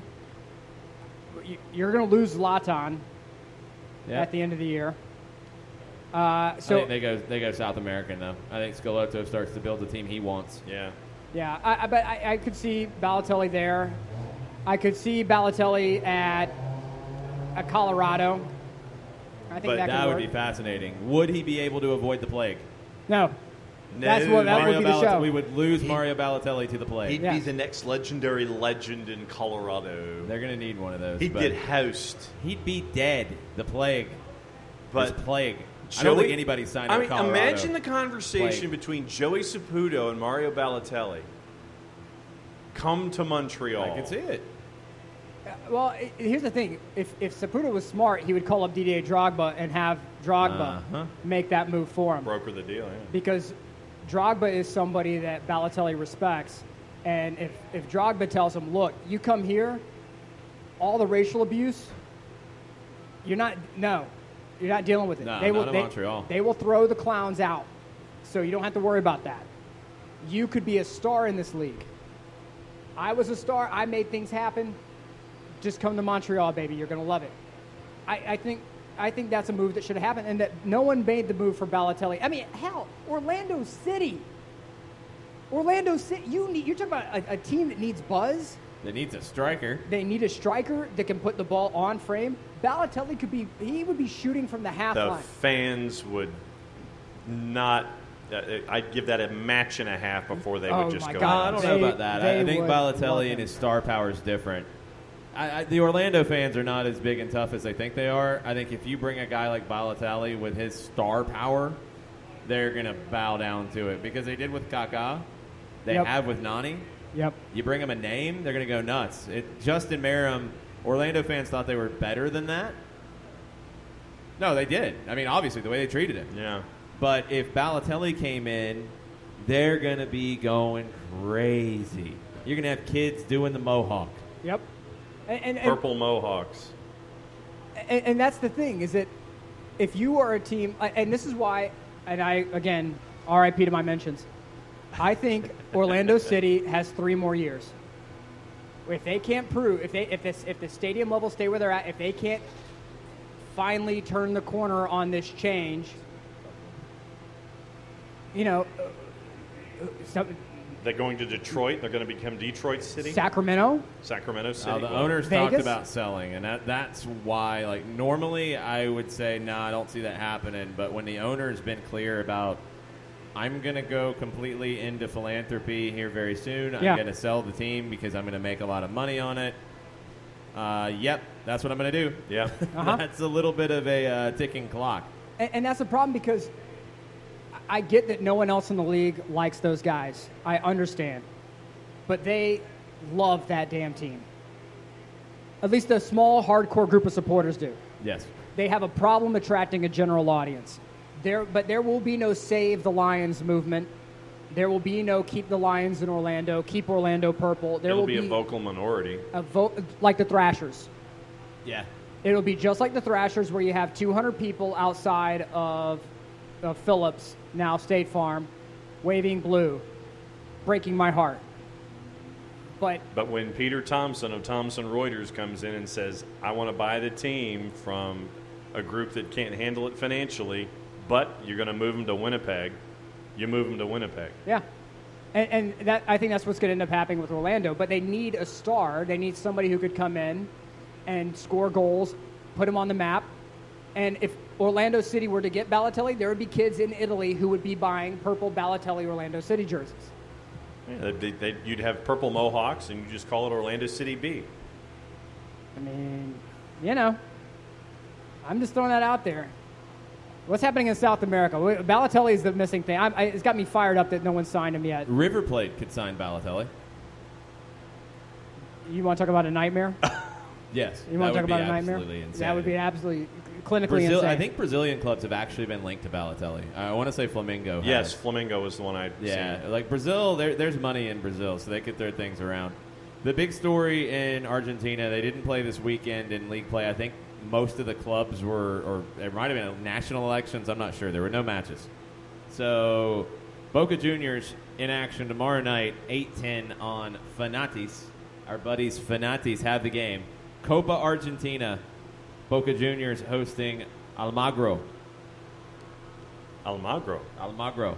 And it is expected to be the Boca debut of Daniele De Rossi. Oh. Give it to me. Put it in my veins. Put it in my veins. I'm ready for this The moment. man's going to fire up his Fanatis, and it is going to be all over. I'm trying to get a scouting report on a Club Almagro for you. I believe they are a second division club. Let's see here. They're in Buenos Aires, so it's a local rivalry because there's 900 million clubs in Buenos Aires. They're the Tricolor. Okay. They have some funky kits, according to Wikipedia. Oh, John. Wow. John, these are John's view is blocked. Blue and black and teal. It's John Nelson all day. Blue and black striped shirts with teal sleeves, All right. teal shorts, and black socks. Okay. Ooh. All right. I could fire. go there. That's special. I could go there. They are in the second division, and they were one of the top second division teams last year. So we shall see.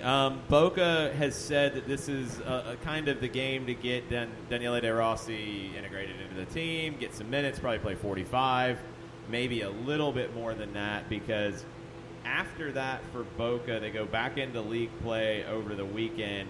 And then you're talking about Copa Libertadores.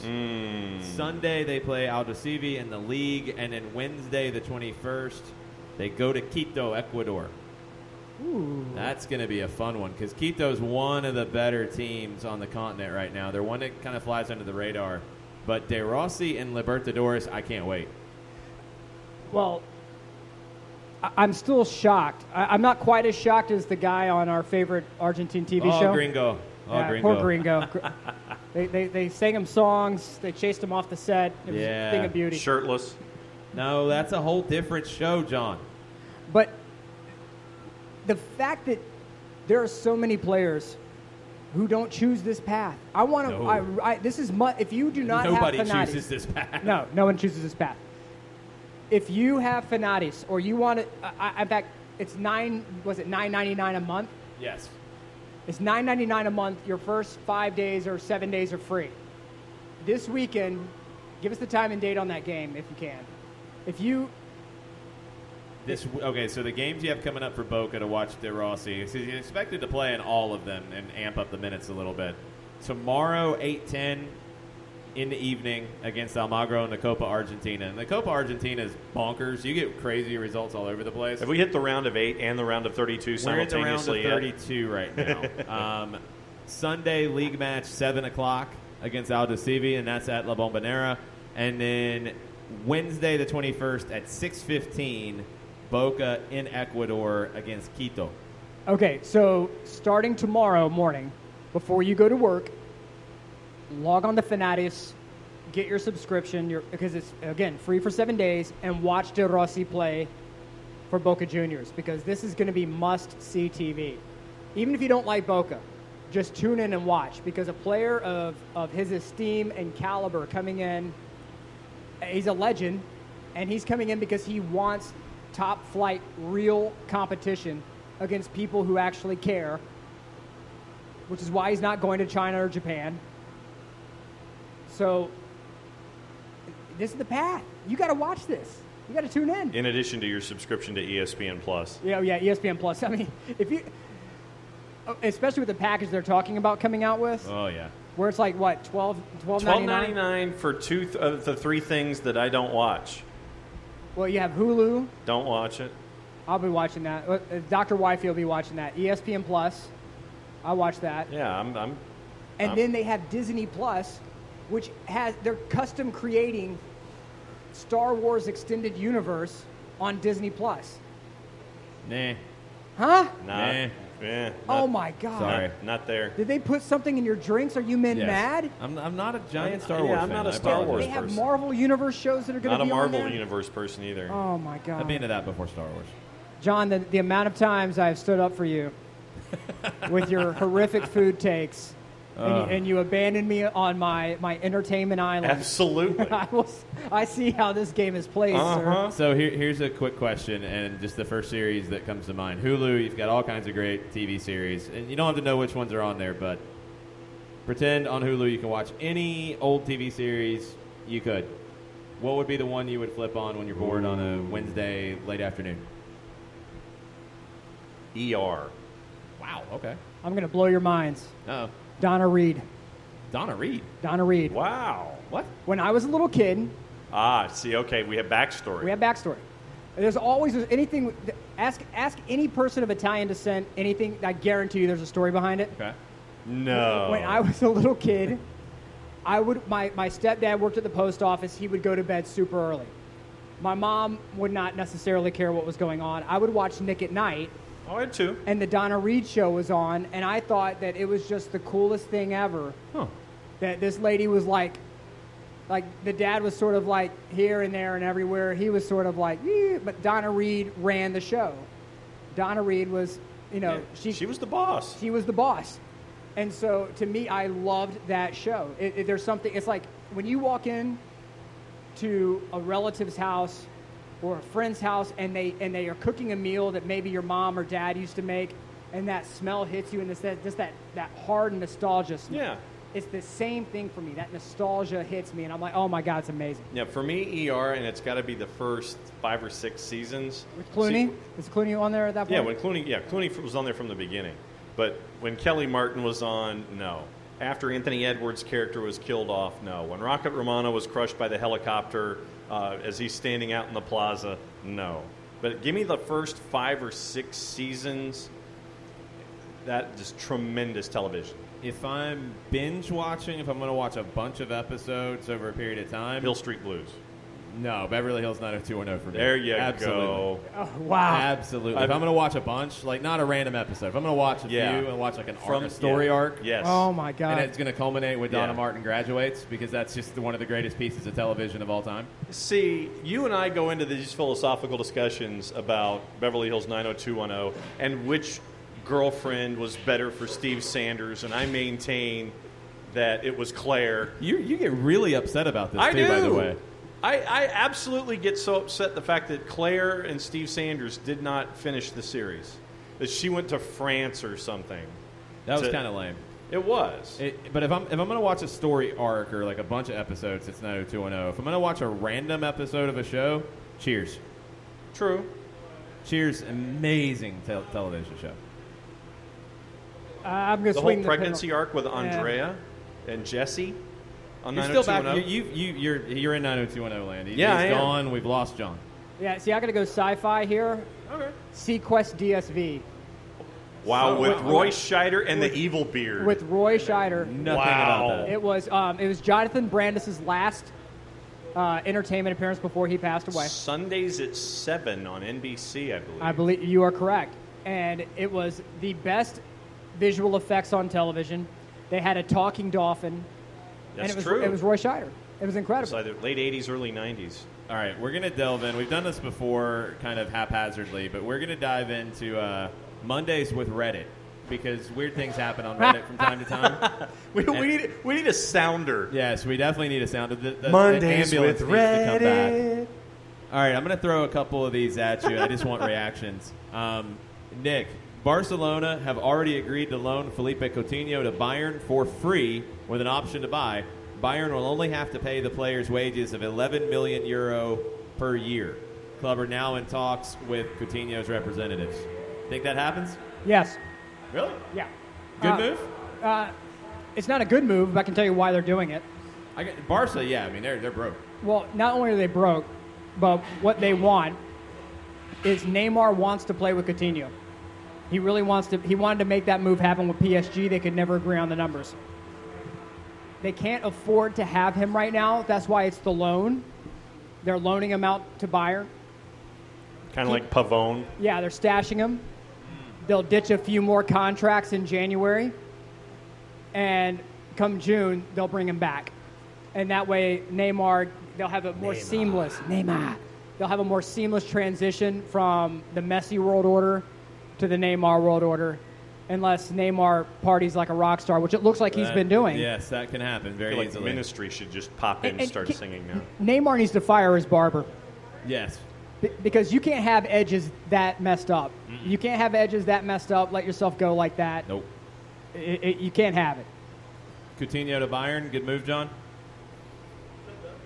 Would Bayern be happy? It's not done. It's being reported that basically Barca is saying, here, you can have him. See, you just got to pay his wages. And that for me would be, that's it. It's like, here you can have him. I like those kind of deals. Because you got to pay €11 million a year.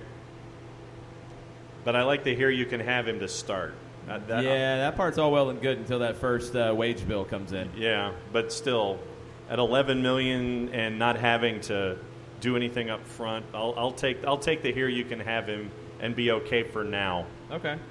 Here's your trivia question for the evening. What player in the Premier League has played the most matches in the league? Active. David Luiz. Active player. No, not David Luiz. Not a goalkeeper. Okay. Most active player in the Premier League. 517 matches. Okay, so that's... Nope, not Mark Noble. Robert guesses. Snodgrass. Nope, not Snodgrass. Ah. It's not a complete and utter like unknown or smaller name. Aha, it is James Milner. Nice. James Milner, 517 games under his Wow, belt. good pull. That's a nice That's one. strong. I would not have guessed that without seeing it. But that dude is in such insane shape. I mean, he looks like somebody you would want no part of. Still. Yeah. That's true. All right. And so Boring James Milner is one of the best Twitter accounts. Boring James Milner is an amazing That's an Twitter amazing account. Twitter Yes. account. All right. We've talked about maybe one of the best things for PSG to come out of Neymar going there is teaming up with the Jordan brand. Yeah. And getting some sweet kits out of the deal. There's a player who it appears will be it's going to be one of the most lucrative boot deals in history. £100 million. Raheem Sterling to wear Air Jordan boots. Yes, get your money, young man. Nobody's wearing Jordan boots. Like Good. They don't exist, right?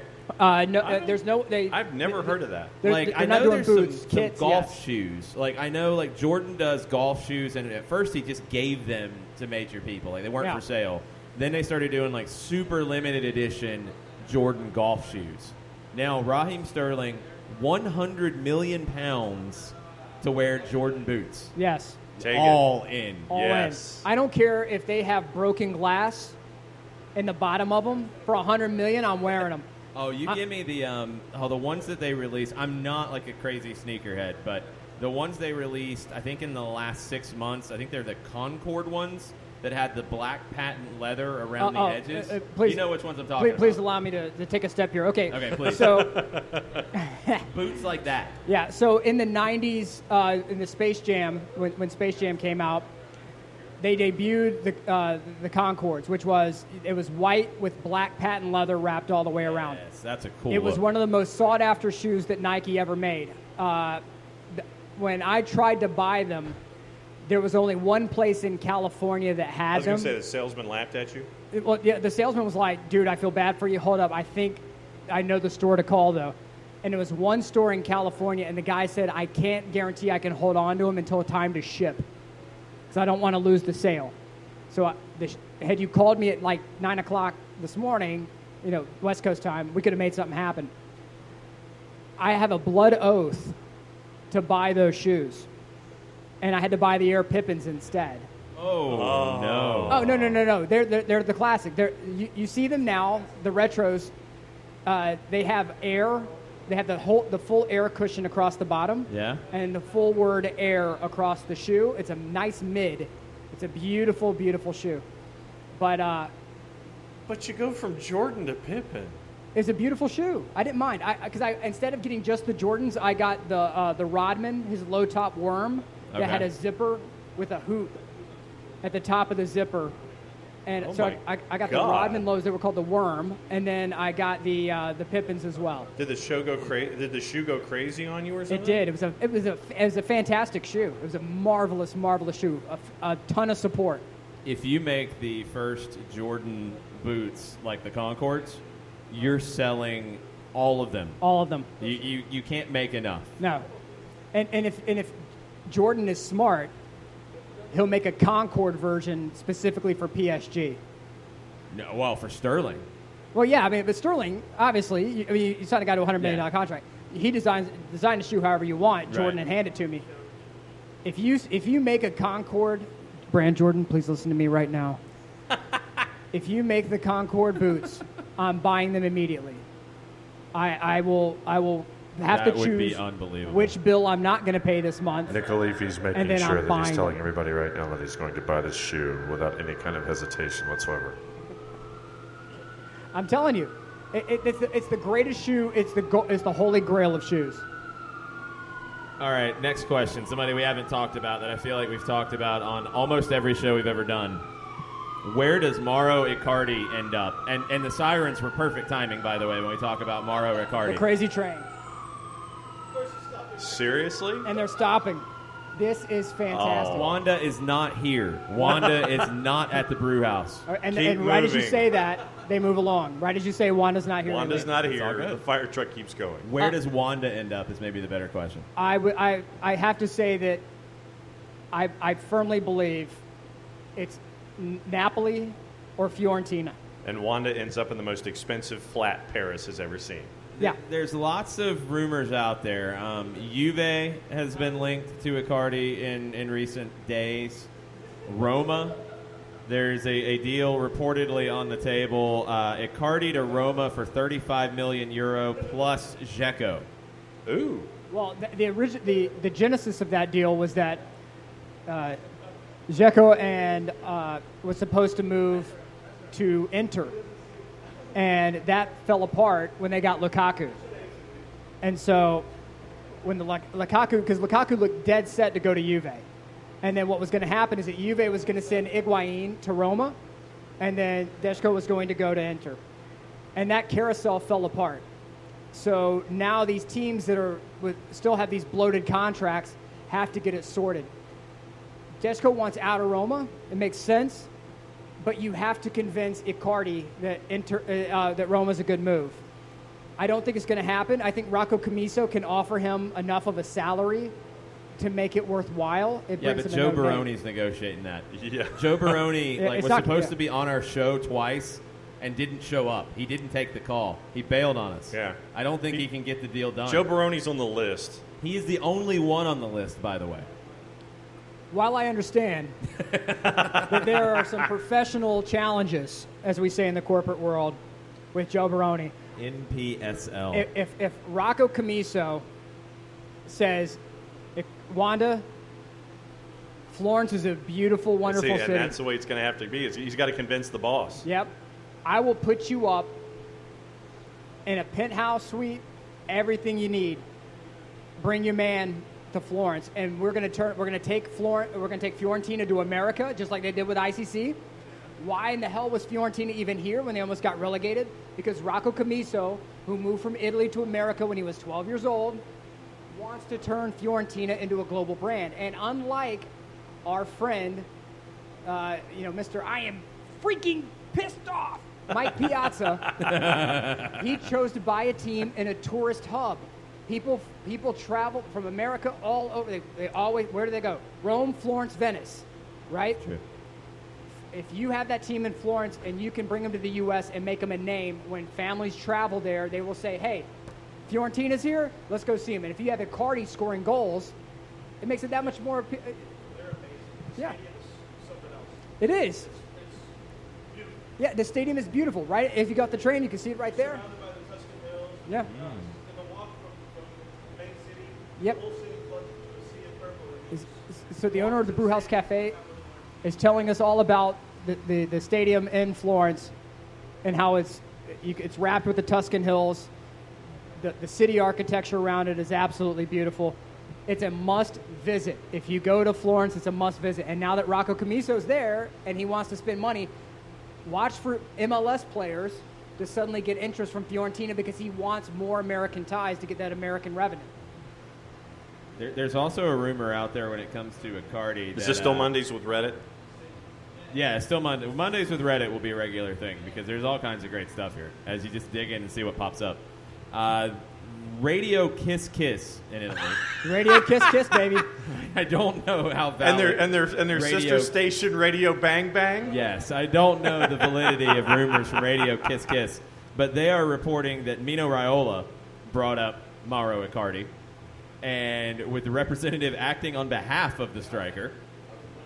So Yeah. Wanda might not be the representative anymore? When things got really tight with Inter, Wanda stepped away and a lawyer stepped in her place. Oh. Okay. So the lawyer helped navigate because Inter wanted nothing to do with Wanda. They had enough of Wanda. She was going on TV shows. She was running her mouth. I remember that. Yeah. And so Inter needed an honest broker. And so they brought in a lawyer. And there were because remember there were rumors that the two were getting divorced because she burned a picture of them together. Oh, that's right. So clearly that Maybe. hasn't happened. Maybe Radio Kiss Kiss might not be completely wrong. Radio Kiss Kiss may be on. And the thing is that the entertainment community there is very connected. Yeah. So they may have heard something through the Wanda grapevine. Would you say yes or no to a swap deal involving Icardi and Lorenzo Insigne? Hell no. No? No, absolutely not. And De Laurentiis wouldn't make that move either. That is a scary movie. So you think Icardi is Fiorentina? I think it's Fiorentina. That's because Inter would need to move Mario Mandzukic, which is not going to happen. He was supposed to be moving to Man United. That fell apart. They were supposed to be. They got rid of Moise Kean, which again is absolutely moronic. I don't know Stupid. why you do that. And so, what do you do instead? You're going to talk about bringing in Mauro Icardi and his head case of an agent/wife. Why would you even do that? So, and Aurelio De Laurentiis has said several times that he loves his players. He treats them like family. And so when a player leaves, like Cavani, before Cavani left the They're PSG, dead to me. Aurelio De Laurentiis said, he won't make a fool of me. He won't leave Napoli. And he left, which is why Cavani's not going back to Napoli. All right, so Mondays with Reddit sometimes becomes Mondays with Twitter. What are the peeps saying who are listening live? Katie Weaver, our resident Manchester City fan, Yes, Negative. it's true. who is trying to, and this is not a Manchester City question, by the way. Wow. From Katie, late submission, but piggybacking on a Stejkal's tweet from a few days ago. World football leagues as college football conferences go, like Italy's the Big Ten, etc. Okay, so we're comparing national leagues to college football conferences. Yep. All right. Best college football conference is the SEC. Yes. So it's the Premier League. I mean, that's easy. Yeah, that's Yeah. easy. All right. What's the next best college football conference? Italy's the Big 12.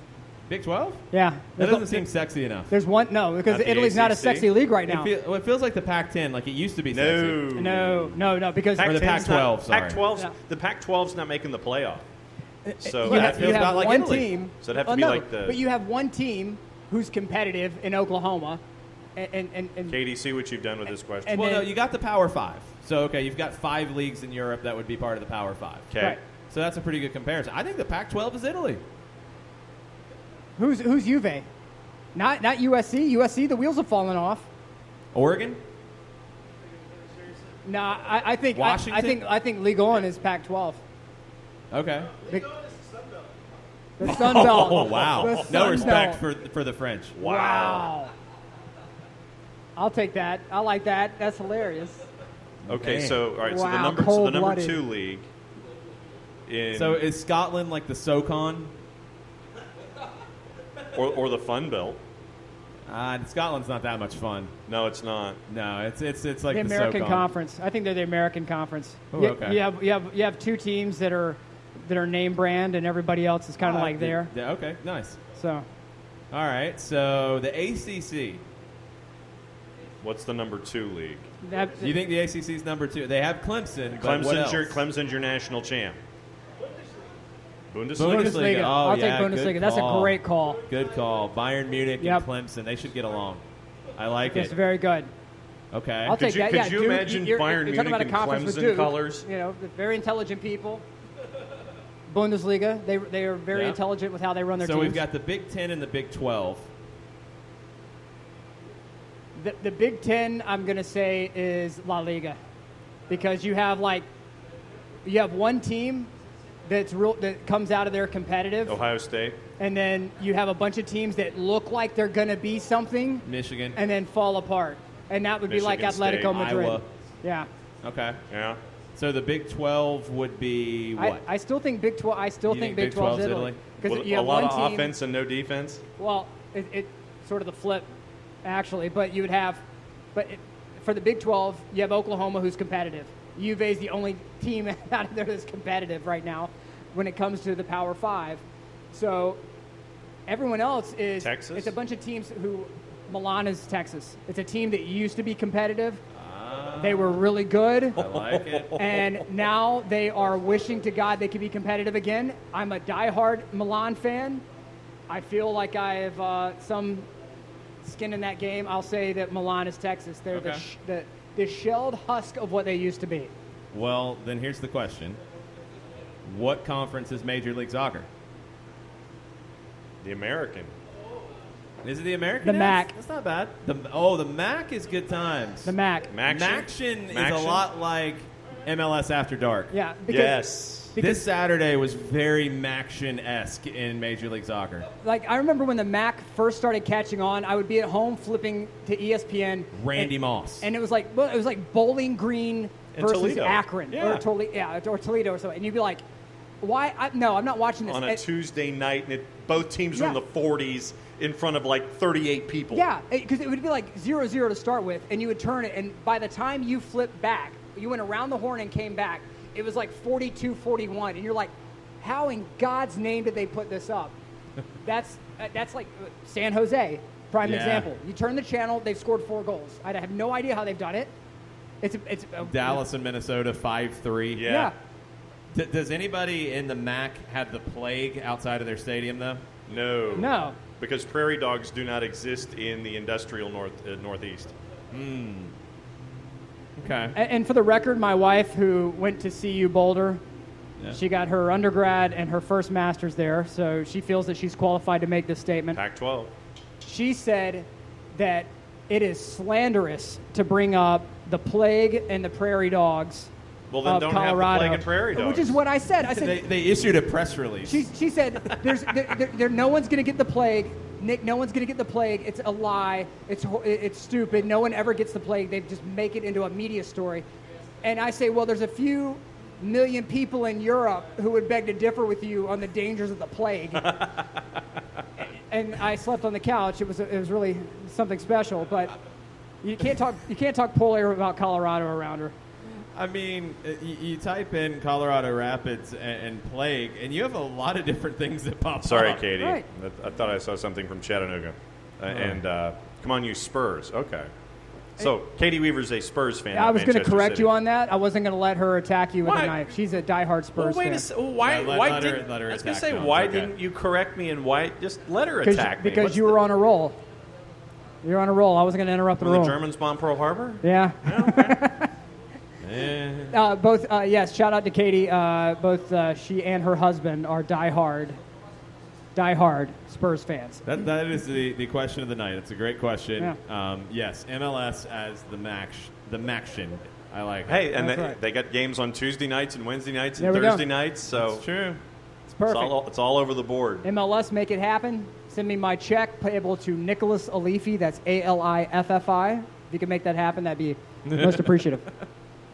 All right, what have we not touched on that was wacky around the world of soccer in the Bolton last and Bury. week?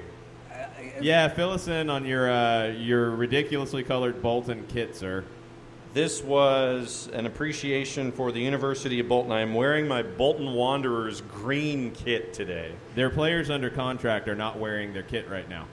They have 3 senior players under contract. It is. It's more of, for the listeners at home, it's more of an olive Yes, colored jersey. This is flat Olive out. is a good Th- call. Yeah. See, it would make you feel right at home. It would, yeah, because Marines wear olive green. Everything's olive green. So I can identify olive out of the corner of my eye from like 600 yards away. I'm like, oh, well, there it is. I That's saw Steve this and Majors. immediately I was like, oh, that feels just right. Olive, that nice olive But color. yeah, the short version, 3 senior players under contract. They played a team last weekend that's in just as bad a shape as they are in Coventry City. And it was a Does draw. Coventry have a stadium at this point? No, they're playing Northampton Town. Okay. That Sisu and the ownership group at Coventry just decided, no, we're not going to play at Rico, and so they're playing at Northampton Town. Can we get Iron Maiden to buy the team? I mean, I'm okay with this. because there was a story that came out a few years ago where Motorhead sponsored like a kids soccer team. So it was like a U8 soccer team. So the Yeah, I kids came remember out this. with Motorhead shirts on, which was absolutely Ace amazing. of Spades FC. That's right, and I think they need to do that. They need to have Aces High FC in England, and they buy Bury, and Well, they and come that- out and with Ed so on Bolton the logo. Bolton still can't sell because the guy who wants to buy was blocked by another guy who wants to buy and says he's doing it in the best interest of the club. So Bolton's a mess. Bury technically has until 4 o'clock this morning local time to have an owner, or the EFL is going to start proceedings to kick them out of the Football League. Bye. How is that going to work? That's what we gotta You figure have a out. schedule. Yeah. Everybody's a walkover. You're the first team instantly relegated. You get 3 points at that week of the schedule. Basically, I guess it turns into an off week. I mean, Well, yeah, Bolton's a mess. Bolton's bad, but Bury's even worse. Yeah. Bury is on the edge of basically being kicked out of the EFL. And both of these teams started in League One at minus 12 because of all the financial problems. And so right now, Bolton, it's a street fight between Lawrence Bassini and Ken Anderson about wanting to buy the club. And Bury, the owner who bought them for $1 back in November, for £1 plus debt service back in November, who hasn't been able to pay bills. And this is a team that fought for promotion out of League Two last year. Players weren't paid for months. No. And they still finished second in League Two in the second automatic promotion spot. Didn't get paid, still got promoted, and the situation still has not been fixed with Steve Dale, where his lawyer came out today and said this afternoon, actually before we went on the show, I'm making statements for folks who are interested in purchasing the club from Steve Dale, not on behalf of Steve Dale. England is the land of regulators, right? They have a regulator for everything. Correct. You're telling me there's not one English regulator who can sit down, okay, you hand in your bid, you hand in your bid. Okay, bid one is clearly the more financially viable option. Congratulations, you now own the team. There's no one out there, there's no arbitrator, no regulator who can step in and do that. The FA has been asked to be a part of it. The EFL is like, so it's a mess and a half. And honestly, coming into it, you're ending up with two teams who are going to be relegated to League Two regardless in Bolton and Bury, considering they started at minus 12. And they would have to have 50-something points to just get to the magic 40. Right. If they boot them, though, wouldn't they be like completely wound up, though? They'd be go all the way down to... Yeah, you'd go to the end of the line is what Jason Yeah. and I were trying to figure out. is that probably Bury, if they don't find an owner, they go to the end of the line. Which I know that our first reaction here stateside, because we don't have Pro Rel, cue Pro Rel people blowing my Twitter up now, is, we have this safety net, and we don't have to worry about it. Like FC Cincinnati does not have to worry about being relegated out of MLS. So it's ha-ha funny for us. But for people, the supporters of Bury, I don't know if any of you guys out there watched the Sunderland. The Sunderland doc. Those people live and die by those teams because there's literally nothing else, slapping the table with emphasis, nothing else going on. David Kahn of The Guardian has done some tremendous work looking at Bury FC and what they've been able to go through. All right, we're going to finish up with newly anointed media pundit Jose Mourinho. Yes. Saw a little bit of his work in the studio with Gary Neville and Jamie Carragher. It was actually pretty fascinating. It was really good. Yeah, I thought it was pretty cool. Three championships. He's had a lot of stuff to say, and I'm going to give you a couple different quotes. First off, I will never question Frank Lampard's knowledge of football, but translating the knowledge into practical is what makes someone a great manager. With transfer ban, Frank didn't buy any players, but he bought time, which many top profile managers won't get in this club. 100% accurate. Like, he's got time 100%. because of that transfer ban. 100%. So he's got an outlet. Okay, we'll get into that in a second. Next one, Mourinho on whether Lampard has the hardest job of all Chelsea managers. I don't agree. The most difficult job is when you have the pressure to win, when everyone expects you to win, and when you don't win, you're the first of the losers. Completely co-sign that. You're the first of the losers. Can co-sign that. Sí, Premier League titles. Sí. Now, Lampard heard something that he didn't really like. Mourinho, I guess, criticized Mason Mount. And Lampard said, didn't like the performance of Mason Mount. I can't drag people out of the medical room to play. We were clearly better team, but we made individual errors. Not concerned about what anyone else says. I believe in the squad. And Mount was one of the guys that came with Lampard from Derby County. Yeah, but Chelsea was clearly the better team. The quote was he should have picked a team with more know-how instead of selecting youngsters. Okay. And that's what triggered Lampard. Okay. And so Lampard was saying that, who do you want? Because Olivier Giroud was on the bench, William was not available to start, and N'Golo Kante. And that's when he said, well, I can't drag the people out of the medical room. So, again, it goes to the idea and the danger of these big teams who are scared to start young talent. Yeah. Because if you want to be financially viable, young talent is the way to go because you raise them, develop them, and sell them, and you keep out of financial fair play trouble. So I think it's old school mentality versus kind of the more new age realities of. And the flip side, I think Lampard is pulling a classic Mourinho trick where it is, I'm going to take all of the pressure off of my players, and I'm going to put it all on me. Yeah, and that's when you're seeing something like that right out of the playbook, A, B, and C. Absolutely right. All right, final bit of news we're going to finish with, and we'll have more on it on Soccer Down here tomorrow. Matt Pence of The Athletic reports that the Seattle Sounders are to make a major club announcement tomorrow afternoon. Stay tuned. What in the world could that be? Well, considering that we had a player make his way overseas, doesn't that open up a spot? The transfer window's closed. Bring in folks on a free, can't you? Yeah, you could. I mean, Balotelli. I have one. Sturridge? It's it might be a bit of it probably has something to do, I think, with the situations outside of the stadium over the past couple of weeks. Also could, yeah. And so I think it's probably leaning more in that direction than player announcements. I really hope it's a player announcement, but I just have a gut feeling that it's something less than ideal. Putting up a large banner for somebody. Yeah, it's that story caught traction. It made its way even to non-soccer audiences. Yeah. And so as a result of that, I think you have a situation where the league and the teams are now under a spotlight that they may not have been expecting to be under. So now I think they were at the vanguard, so I think they're going to be the first ones to address it. So the official announcement, Seattle Sounders FC is making a major club announcement tomorrow, Tuesday, August 13th. Sounders FC majority owner Adrian Hanauer is scheduled to speak with working members of the media tomorrow at 2 p.m. Pacific time inside the 90, which is their event space at Pioneer Square.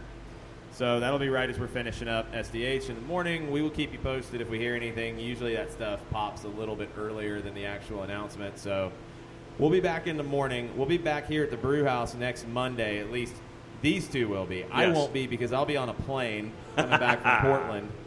But Nick and John will take care of you guys at the Brewhouse. Bushwood next week. Oh, yes.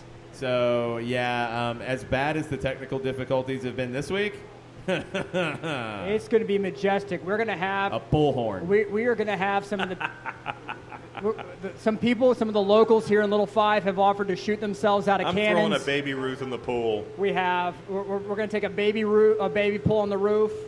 The guys, I mean, it's going to be nuts. There's stuff I'm not even legally allowed to say over the air. Not even illegally allowed to say. That's right. I am not going to get the Wi-Fi on the flight. Yeah, you are. I am That's not right. going to You get know it. he's gonna be tuning in. Conti will, and he'll Yep. be listening. Conti's going to be relaying everything. He's going to be taking snippets. Mike Conti live tweeting SOT next week on the flight home. Jason, you won't believe what they're doing right now. Oh, man. Okay, well, that might be the last show that we ever had. The FCC is going to come after us. Yeah, oh boy. But it's been fun. We'll be doing this every Monday here at the Brewhouse, 7 to 9 o'clock. As you heard, it's soccer over there. It can go anywhere. There will be Mondays with Reddit. Mondays with Reddit. Twitter.